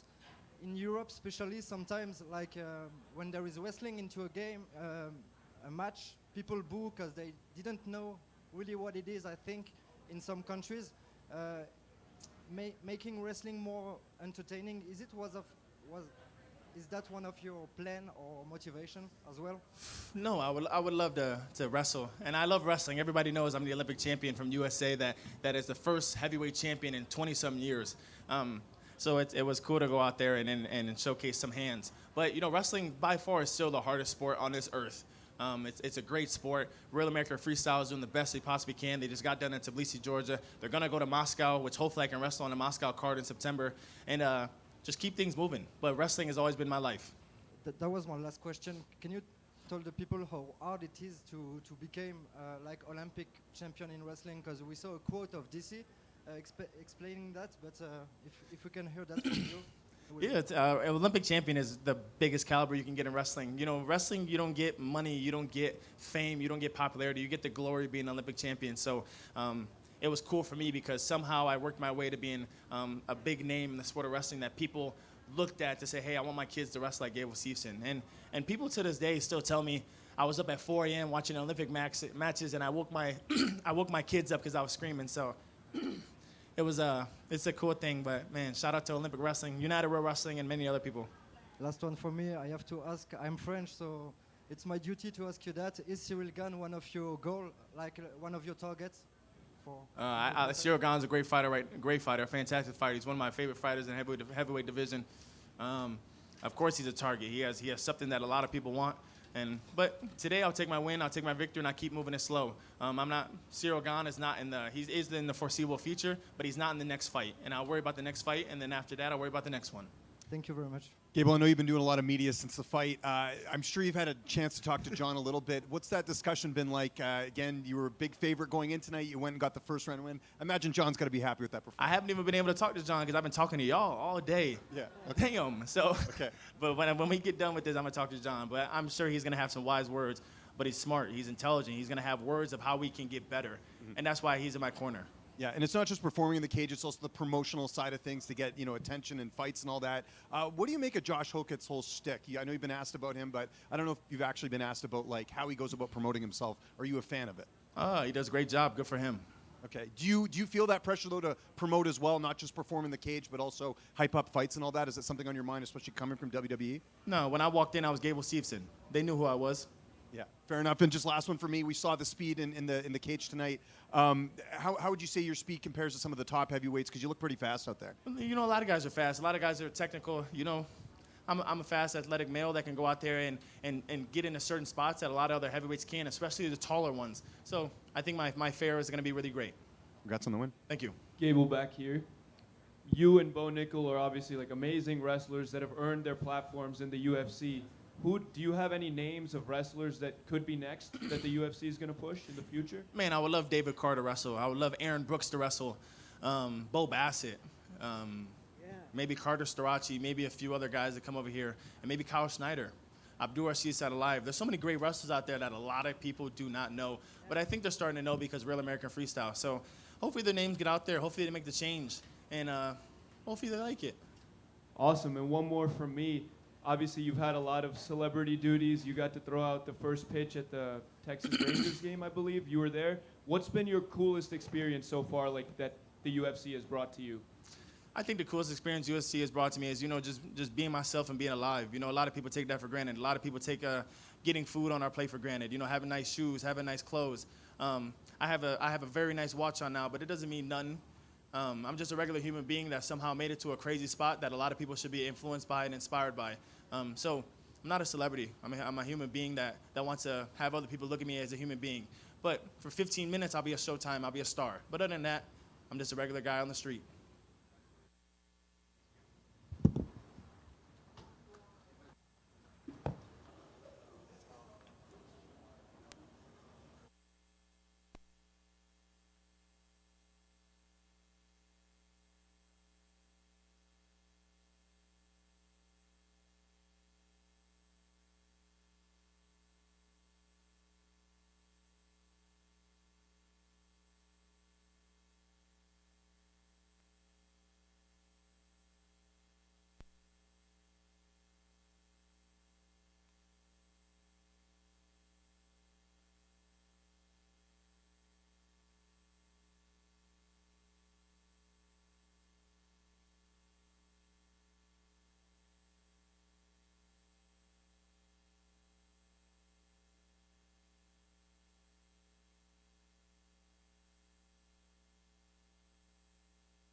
great time. So much media after, which was not expected, but when you get to a big stage, it's an honor to be a part of this, and man, thank you all for coming, and thanks for the questions. But man, what a cool thing, you know, go out there on a big card, a lot of pressure, a lot of people waiting to see what can Gabe Lecic can do, and hopefully I deliver to everyone on their TV screen, and so everyone who is an average fan that may not know me knows me now. Oh man, I'm having a great time. So much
Rob, congratulations on the win. Light heavyweight Robert Whittaker has officially arrived in the UFC. How does it feel, man?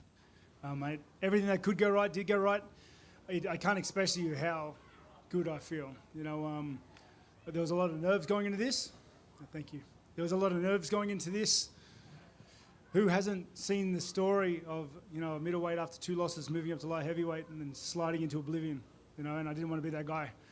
I believed in myself. I trained extensively for this. Mate, I did half my work with Alex Prats and team at Gracie Jiu-Jitsu, Smeaton Grange, half the camp at CKB with Eugene Behrman. Between those 2 heads, you know, I came away with a great game plan to dismantle this guy. Had my 2 boys and wife in the crowd. They finally saw what Daddy does for work. I don't just stay at home and sit down and play games. So, today was a good day. And what did they say to you afterwards? Like, they got to sit in the crowd and watch you compete. Like, to be able to go back and share it with them after, what was that like? Yeah, I think they're still kind of reeling. You know what I mean? I don't think they've absorbed. I feel like this will have more significance in 10 years' time. I tell you what, they do love the buffets in every media room. They are going crazy. And you know what? I'm celebrating. So cookies for everyone. Dig in, boys. Pack your bags. Look, they're at the back right now, just chomping away. Take it all, boys. It was a great performance. Obviously, Nikita, they said on the broadcast that he broke his jaw in that moment. So obviously it's great to have a win, but you're a very respectful guy. I know you had a lot of respect for Nikita. Obviously, you don't want to leave him broken like that, but I wanted to get your reaction to obviously a great win, but the tougher side of the fight game. Yeah, definitely. He's a tough guy. I was tagging his jaw a lot. You know, there were a lot of moments, a lot of clashes and exchanges where he was coming off the second best. You know, and I felt like I was catching that lead hand and right hand over the top a lot of times. Put in some work in the first round. Really started putting in the work in the second. And yeah, there was the jaw can only take so much. I saw after that last shot that his jaw was gone, and just leave it there. You know, I'm a good guy.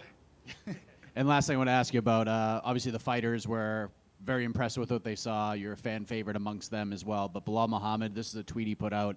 Quote, "I've seen enough. Give me Whittaker versus Yuri next." Okay. When he first started saying that, I was like, no, he's not. You know what I mean? But you know, we'll see. I feel like the division is a buffet. I wanted someone ranked out of the gate. You know, I think a lot of questions have been answered. I feel like there was a lot of doubters out there. There were a lot of people that had questions. A lot of people who wanted to see what the transition looked like, me going up. So I think I silenced those guys and, you know, put my case forward. Do you feel like you supported Team Final Fantasy VIII with this performance tonight? Team Final Fantasy VIII. Final Fantasy VIII is the best Final Fantasy VIII. You know, everyone who says 7 is just mainstream, whatever. 8's where it's at. Rob, obviously, Dude, it's so good. 8's so good. Did you feel different in there? Obviously, you've been sparring, you've been training as a light heavyweight, but to go in there and actually compete, did it feel different to be at this weight? Hold on. On 8, 8 has a card game in it. It does. Like, I fell into that just like Gwent. It's a full card game. It's unreal. Sorry, what was the question? Did it feel different fighting as a light heavyweight? Did it actually feel different being in there? You know, honestly, fighting's fighting. It felt very much the same. I trained for months like my opponent had death in his hands. You know, he was a light heavyweight moving up. Understandably, everyone hits harder, so I trained like every touch would put me to sleep. If I had a session or a training where I got hit, it was failed for me. I wasn't happy. I'd go home upset. So I trained so much to work through that. And then once I was in there, they hit hard, but mate, the middleweights hit hard too. You know what I mean? And the idea is not to get hit. And as another thing is, like, I have size on me. I know I'm not tall, and I don't know why people think I'm so skinny. Like, I woke up at 2:30 this morning, you know? I had to cut back on the snacks. Skip lunch a little bit to come in lighter. You know, Mike said, you know, you never want to leave any damage on someone, and you broke Nikita's jaw. But I remember when you tore Darren Till's ACL, you actually were on stage, you went, oh, and you were quite happy about it. So is there a part of you that at least you feel like, oh, yeah, I got some damage on the guy? Oh yeah, like by no means am I unhappy I hurt him. Like that's the aim of the game. He would have done it to me if he could have. You know what I mean? It's just, it is what it is. I don't feel sad for him. You know what I mean? He's getting a paycheck. That's how this works. Congrats on the win. Just one quick one from me. You mentioned part of your training camp at City Kickboxing. One of your former opponents, Israel Adesanya, just left that. I know you probably don't want to share too much, but can you just speak on what you think that means for the next chapter of his career and what it means for him leaving City Kickboxing? Yeah, I've been waiting for people to ask me, honestly. I got the goss. No, I got nothing. He's, I don't know what he's doing. Honestly, he's a friend of mine. Yeah, he'll go wherever he wants. The world is his oyster. Every door is open to him. He's a superstar in his own right, and he's a good guy. You know, so I'm sure he's just trying to find the love for the journey and for the game, like I was in this fight. And it looks like he's having fun still. You know, you follow his feeds and whatnot. He's still doing cool stuff. So yeah. Rob, following up on that, how much were you able to train with Izzy for this camp with the CKB, and do you plan on going back to CKB regardless? Obviously, Smeaton Grange is the home gym, but it was a successful night out. Are we going to redo the recipe? Yeah, I definitely believe, like between Alex and Eugene, our relationship, like their relationship is really strong. Our relationship with them is really strong. I felt like I joined their team. You know, I'm one of them now. I do all my. I live in Sydney. Like I live in Australia. That's where my team is. That's where my team is. That's where a lot of boys that I want to help stay and reside. And that's where my family is. But I'll definitely go back over to City Kickboxing because they helped me extensively for this fight. There's a lot of bodies over there that I want to help as well. And it's, you know, I was born there. I have a lot of family there. It's there's something powerful about being back in the motherland a bit. Well, you're probably embracing your Maori roots a little more now, getting bigger and stronger up here. Last one from me, though. I found it interesting you said you were doing drills where almost like it was failure if you got touched. Because from an outside perspective, of course, tonight, you looked really, not that your boxing isn't great or you haven't been confident, but you looked really confident. You looked like you were really sitting down on your punches and just really feeling yourself out there, man. How was the confidence in sitting down on the punches? Is it an obvious thing with like more weight to put down to the punches, or how does it translate for you? Yeah, I wrote it on paper, you know, like mass times speed, right? In my head, it makes perfect sense. I was like, I can work with this.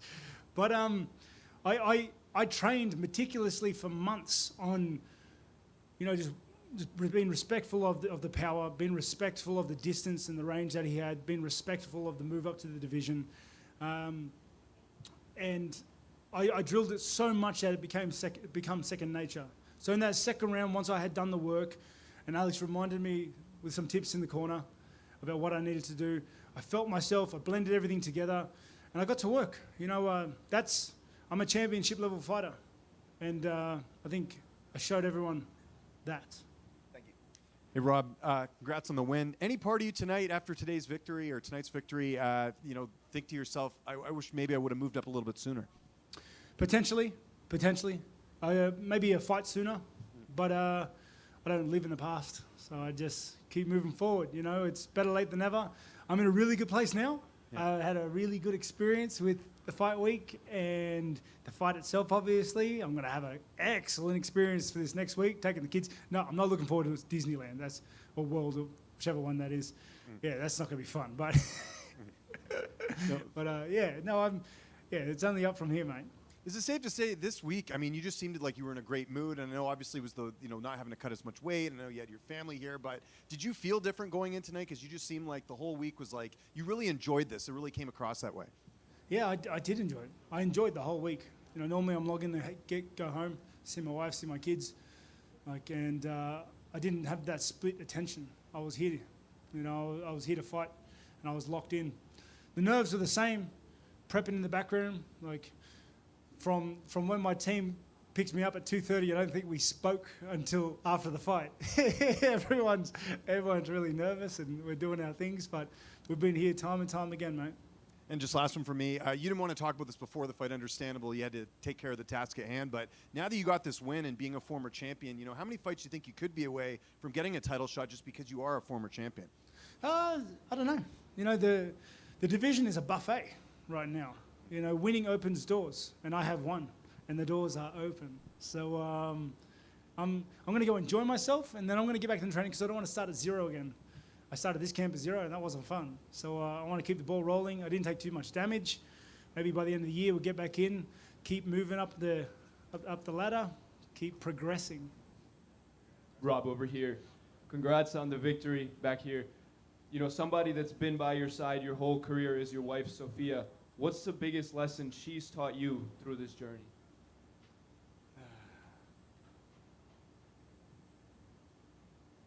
My biggest lesson. Maybe that I'm not perfect. You know, I make mistakes, and I have to adjust, and I have to reinvent myself constantly. And she's the one that kind of checks me. You know, like especially when it comes to training, mate. You don't understand. Like even after post weigh-in, she's there going, "You probably shouldn't eat that. You probably shouldn't go in and out. That's not gonna help your performance." I'm like, "Oh, but I feel like I could." It's she just keeps me human. You know what I mean? She keeps me grounded. She's everything. And you've obviously earned that love from your family and the fans. What does it mean that the American crowd went crazy for you? You don't talk much trash. You've been yourself. How much does that mean that you get love from around the world? I'm proud of it, you know, and I'm trying to lead an example for my two boys that are here and for my kids that I'm raising. You know, I'm trying to be an example for other kids and other men. I let my work do the talking. You know, there's no need to do that stuff. Let alone like smack talk's good, right? It's just when it gets a bit too far, when it gets personal. Everyone loves a little smack talk. You haven't seen me play Super Smash Brothers, brother. Like I'll make you cry, okay? But not personally, okay? But yeah, I think there's a place for it. But I just want to be a good man, and I want to raise good men. Congrats on the win, champ. Rob, just right here in the middle. Prior to this fight and prior to moving up, you discussed the move up to light heavyweight as something you were going to do and do it right, really put on that size, close the door at middleweight, move up to light heavy. You said if tonight went well and you felt good, you might actually go a bit longer than you were initially expecting. Yep. Do you think you've got more in you than you were expecting after a performance like that? Yeah, but like, let's not make any decisions while I'm happy, right? Danger. Yeah, I definitely. You gotta understand, I'm only human. I gotta fight my own doubts that play in my head. You know, I gotta silence those and silence the voices of everybody else that pipe in on the side. I definitely have a few more in me, but yeah, the main thing is I'm enjoying myself. I'm enjoying myself now. I enjoyed this week. I enjoyed competition. I enjoyed winning. Right. Talking about that, the first thing you said after you got the mic in the cage kind of gave a message to the haters. Obviously said kind of in jest and, you know, being funny. However, were you feeling maybe underestimated by people? Well, I was underestimated by the people that read it. But I don't know if we can consider them people, right? Don't get me wrong. They're my people. Like, I love it there. I play there all the time. But, yeah, I'm sick of everyone saying I'm a small middleweight. I'm sick of it. Like, with every photo I put up, like, worried about Rob moving up. Yeah, you know, it's cool. It's cool. Yeah, like I said, feast your eyes on that. You said this week that you'd like to wrap up the career in Australia, kind of where it started. I don't know if you specifically said Sydney or just Australia in general. Australia is a place that the UFC go often, and you're not a stranger to fighting there. Although you want to wrap up the career in Australia, is the next fight in Australia going to be the last one? Nah, I don't know. Let's no, probably not. I've got a couple fights left in my contract. Who knows? I don't know. You know, like I said, let's not make decisions right now. My main thing is the enjoyment of the game. You know, something sparked this last camp, this last prep. 35, not too old. Got a couple more in me. And two final last ones from me. Although you looked fantastic out there and you don't have a mark on you, during the fight it seemed like you were like reaching down and playing with your feet, like grabbing at them. Is that something that you do out of just like a tick, or did something happen to your feet? It's not. I don't know if it's a tick, but so like once I start sweating, I rub my right foot on my calf to get the sweat on my foot, and it gives me friction and to move forward. And it's not that there isn't friction already. I think it's become a tick, not a tick, a habit that I created back home in like through the years. We've trained on some dodgy mats or some dodgy tarps, and that used to be the only way to get any sort of grip before you attack or before you're doing anything or just getting moving. And I think it's become like a bit of a habit or a tick or whatever. But I knew it as I was doing it. I was like, man, people are going to be on this again. Yeah. Finally, for me, a little bit more lighthearted. You have like an iconic walkout song. I think you've only ever changed it twice in your UFC career. And obviously that pumps you up. Out the back when you were shadowboxing, they showed you with headphones on. What type of stuff do you listen to during the shadowboxing? It depends what I was feeling. Depends what I'm vibing right now. Right now I'm vibing a lot of island music. Coming back from New Zealand, obviously got a lot of Māori music playing. So it's called the Island Mix. I was just vibing for a bit, dude. Congratulations on the win. What's your Gwent deck? My Gwent, I can't. I haven't played that in years, dude. I can't. Yeah, I can't tell you top of my head. You've said buffet a lot tonight. Is that just because of the move to the light heavyweight, or have you been experiencing the Vegas buffet since you've been here? I haven't. You know, I haven't been to a Vegas buffet since I was a welterweight. For good reason. You only go once, okay? Like, yeah, I used to be able to eat myself silly back then, but not anymore. I'm a man of class now. Hey, Rob, back here. Yo. So who's your go-to in Smash Brothers? The Big Dwarf. Big Dwarf. Nobody, like, it is just bad when Dwarf sends you. He's so slow, bro. It's all about experience. You know what I mean? And then finally, did you play Final Fantasy 15? And what did you think of that one? I didn't know. Is that the one with lightning? Yeah. Yeah, nah, I don't. I find it very hard to get into games where the protagonist is a female. Because I'm not a female. I can't role play myself as a woman. Sorry. Like, I find it hard to get a. Not with that attitude. Yeah, never will with that attitude. Nah, yeah, I just can't get immersed that way otherwise. Sorry. You know what's another good one? Final Fantasy 12. That's a banger. Like, really, really good. I never went back to that, but yeah, that's a good one. Underrated. Yeah, super underrated. So good. Is that it? Yeah, peace. Thanks, boys.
is that the one with lightning? Yeah. Yeah, nah, I don't.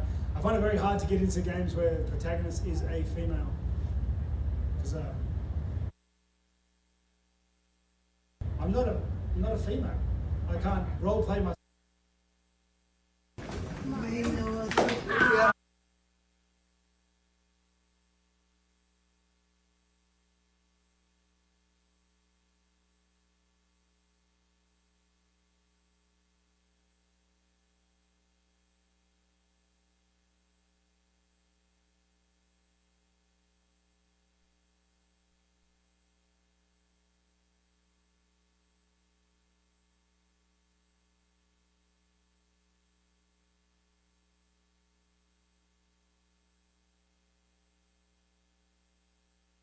I think they're still kind of reeling.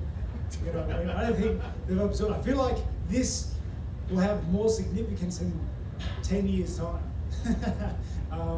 I tell you what, they do love the buffets in every media room.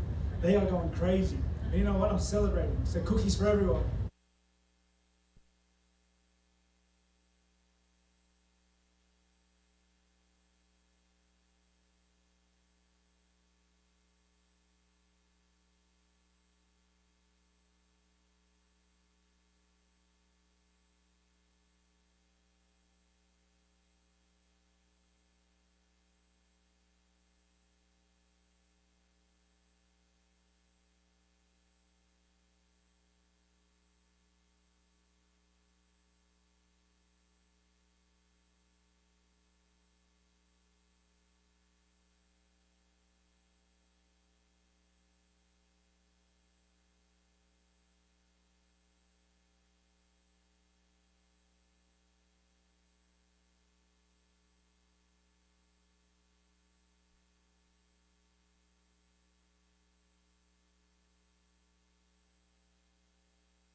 Today I'm gonna enjoy the moment. Tomorrow I'm gonna go home and enjoy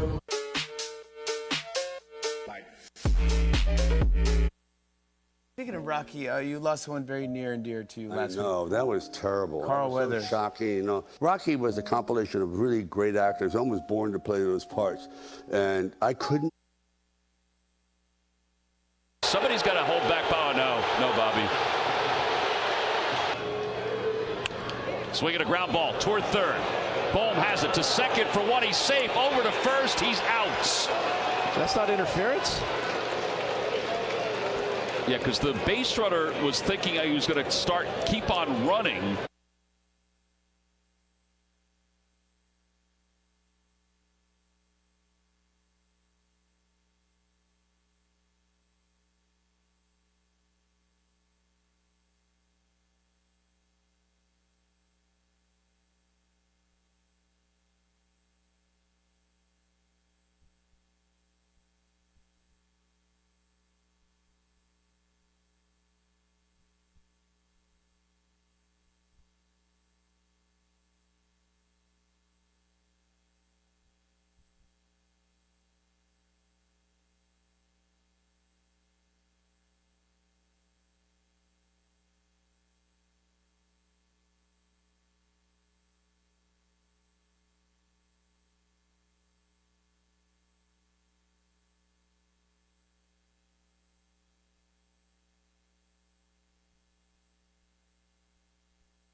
King from right here.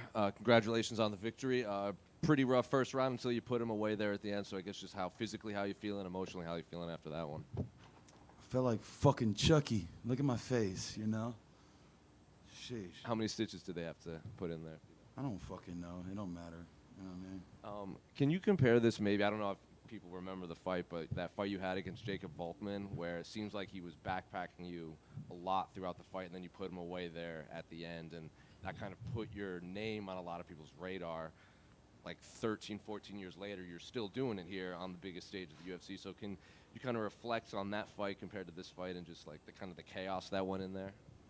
Yeah, but I felt like this one was different, you know? I had him on my back. I was like, yo, bitch, you know? So this one was a little different. Were the emotions high in there? And I guess how do you not play into that and kind of maybe get, I don't know if you have a game plan, but kind of not force action that's not there?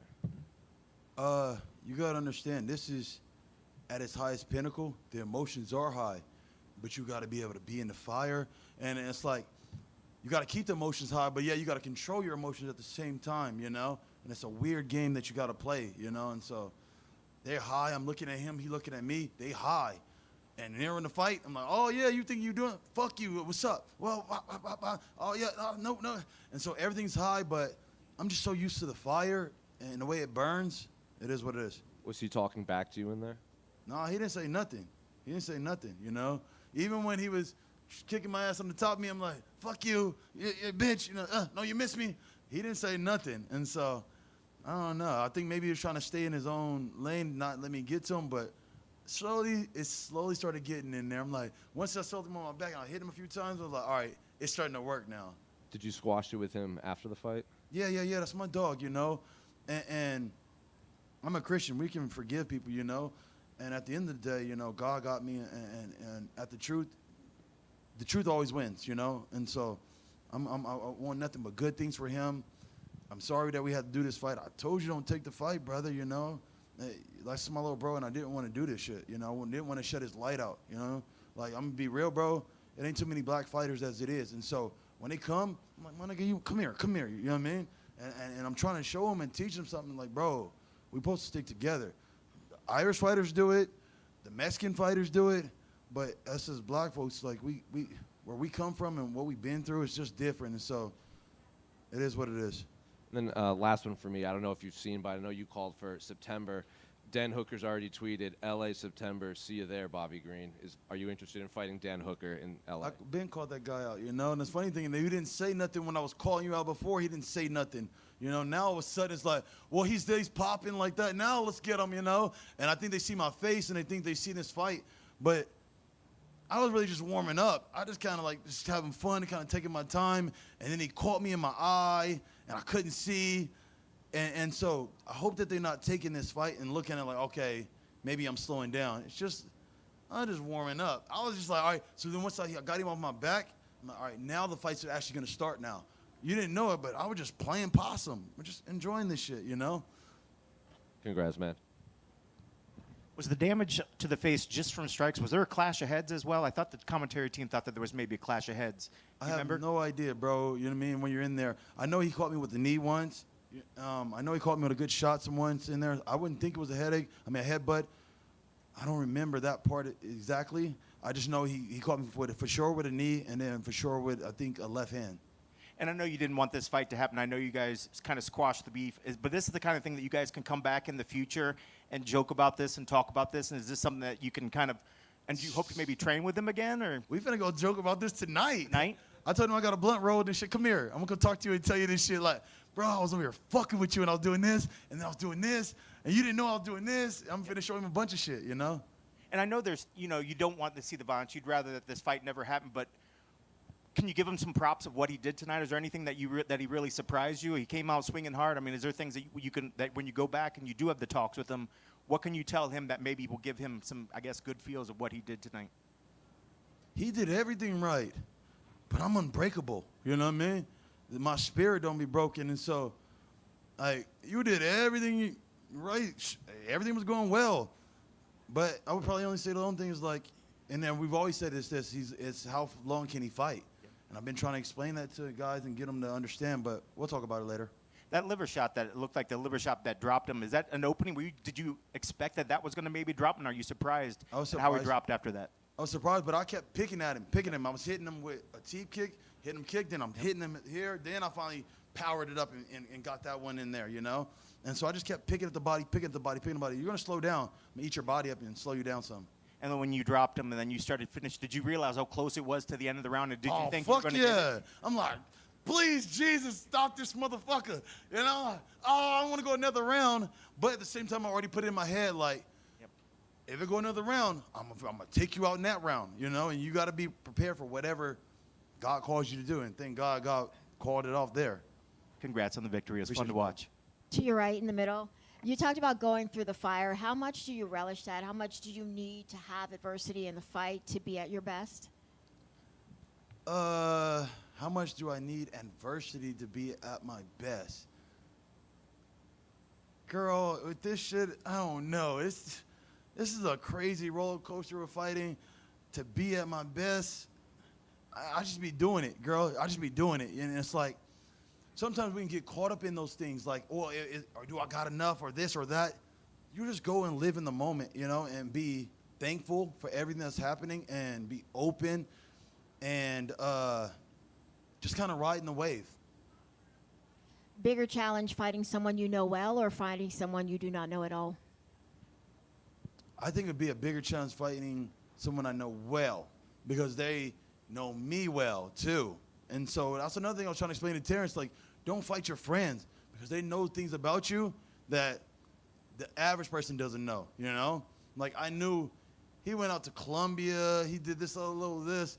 I know these things, so I'm like, you tripping. Then I heard he was somewhere, like, gambling at, like, 12, midnight. And so it's like, I'm like, you're making all the wrong mistakes. While you was there, I was in bed, you know? I'm going to beat you. You're making too many mistakes that fighters shouldn't make, and that's why I was trying to little big brother him. It's like, hey, you don't do this, you don't do this, or you don't do this. You're doing these things, you're going to go, you will now cut yourself from the top 15 to those guys, you know? And you don't want to be just a gatekeeper guy, and you want to go down, so stop doing this and stop doing this, you know? But I never had that time to really sit him down and say, hey, no smoking before fights, no fucking gambling, no fucking out having fun and doing this bullshit, bro. When it comes down serious, get serious, you know? And it is what it is. I appreciate you. Good luck. Thank you. Gang back here. Congratulations. You know, they talked about it, so many fights now, you know, won some, lost some, but you're still out here doing it. What is pushing you? Is it just like, you know what, this is what I do, I don't know what I'd be doing without it? Is it just about cashing in those checks still while it's good? I mean, what does keep a guy going after this many fights in and just to keep up this pace? For me personally, it's changing my community. I'm from the D, which is San Bernardino. And San Bernardino has such a negative, like, connotation, negative name on it, you know, where they call it shoot 'em up city. And so I'm buying all the property I possibly can in my neighborhood, and I'm putting good families in there where I want to put good families in and good people around and start building this thing up from brick by brick and take over and slowly getting all these things out of the way that has plagued my city. So just changing my community is what fires me. Yeah, the IE. Cool? Thank you, guys.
Well, Brandon, congratulations. Another back and forth war in there. Physically, how you feeling? I see the boot. I see a couple like lumps on your forehead. So physically, how you feeling after that? My ankle hurts. That's really it. Yeah, it wasn't that bad. Yeah. I guess when you're in a fight like that, are you at some point just like, all right, we're doing this again? Like you went through the Van fight, I think you got dropped in the second, you came back and won. It just seems like every time you go in there, fans can now know what to expect with a Brandon Royval fight. Nah, they know what to expect. Is that shit, you know? My coaches don't know what to expect. But nah, bro. I mean, that's what I do. I'm a fighter. I'm a fighter first, and you know, I didn't know how this fight was gonna play out. I knew he was a really accomplished striker, and just definitely came in there a little bit afraid of all that, and I'm just really happy that I was able to pull it off. And you know, I listened really well. Maybe not to my corner, but I listened to his corner really well for sure. Yeah, there was just a lot of good moments in there. And you know, I got dropped, and I promised myself, bro, I got a baby on the way, and I promised myself, I was like, I'm leaving here with 2 checks. I don't care what happens. If I get knocked out, so be it. But it's gonna be an entertaining knockout, and I'm going forward the whole entire time. So. I promised myself, no matter what, I'm leaving here with 2 checks. I'm gonna make a lot of money, and you know, for me and my family. So I'm super happy. When you say you were listening to his coach, were they just being loud in there, and you could? No, I could hear what they were saying. They're giving, like, you know, obviously good advice, but like we watch their videos, we subscribe to their YouTube channel, all the above, bro. So it's like, we're subscribed to Loner Kavanaugh's email, so. Yeah, Loner Kavanaugh shooting us emails of how he sets up his low kick, and I still couldn't stop it. But yeah, so I could hear his corner really well. I don't know if I listened to shit from my corner, but I had fun. You called out Azu Almabayev. Is that just the ranking? Is it you see another big fight that could excite I fans? just want to stay busy, but you know, I'm also a title contender. Like I'm title worthy fighter, you know. So. I'm glad I could finally show it. I'm glad I could finally get a finish. It's been a minute since I got a finish, and that's before I got to the UFC. I was 100% finish rate. So. I guess when would you like to fight again after you heal up? I wanted to fight August 15th. I don't know if that's a possibility, but I wanted to fight soon. I want to fight before my baby comes. When is the baby due? In October. Congratulations. Thank you, brother. Hey, Brandon over here, congratulations on the win. Where does this win rank in terms of career highlights? You've had a lot of good ones, but this was a one again where, you know, counted out a lot, and you get the finish here, which was super impressive. Yeah, man, I'm going to have to look over it because I don't really remember much of it. I thought the first round was playing out beautifully. I thought I won, and I thought I was fighting like a high-level fight. I got a takedown, which I don't do often. Right. And I felt like I was beating him up on the feet. My jab looked really good. Yeah, so... The second round, I don't really know exactly what went wrong, but I still had fun in that fight. And then the third round, I think I don't even know either, man. So yeah, I'm gonna have to look it back. I'm gonna have to look it over, bro. Yeah. But I would say it has to be up there. Like it has to be in the top 5, top 3 for sure. Was there more pressure going into tonight's fight than some of the other ones just because you're coming off the knockout loss? Obviously, we talked at Media Day. You're like, I want to get the win for Corey because you guys are buddies too. And you obviously got the baby on the way. Mentally sort of going in, were things different or did you treat it like any other?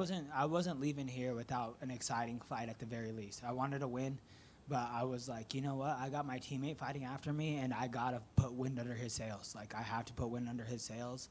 And I have to be an exciting fight. I have to have a good fight. And, you know, and then all the other things is just, you know, I got a baby on the way. I got family to feed.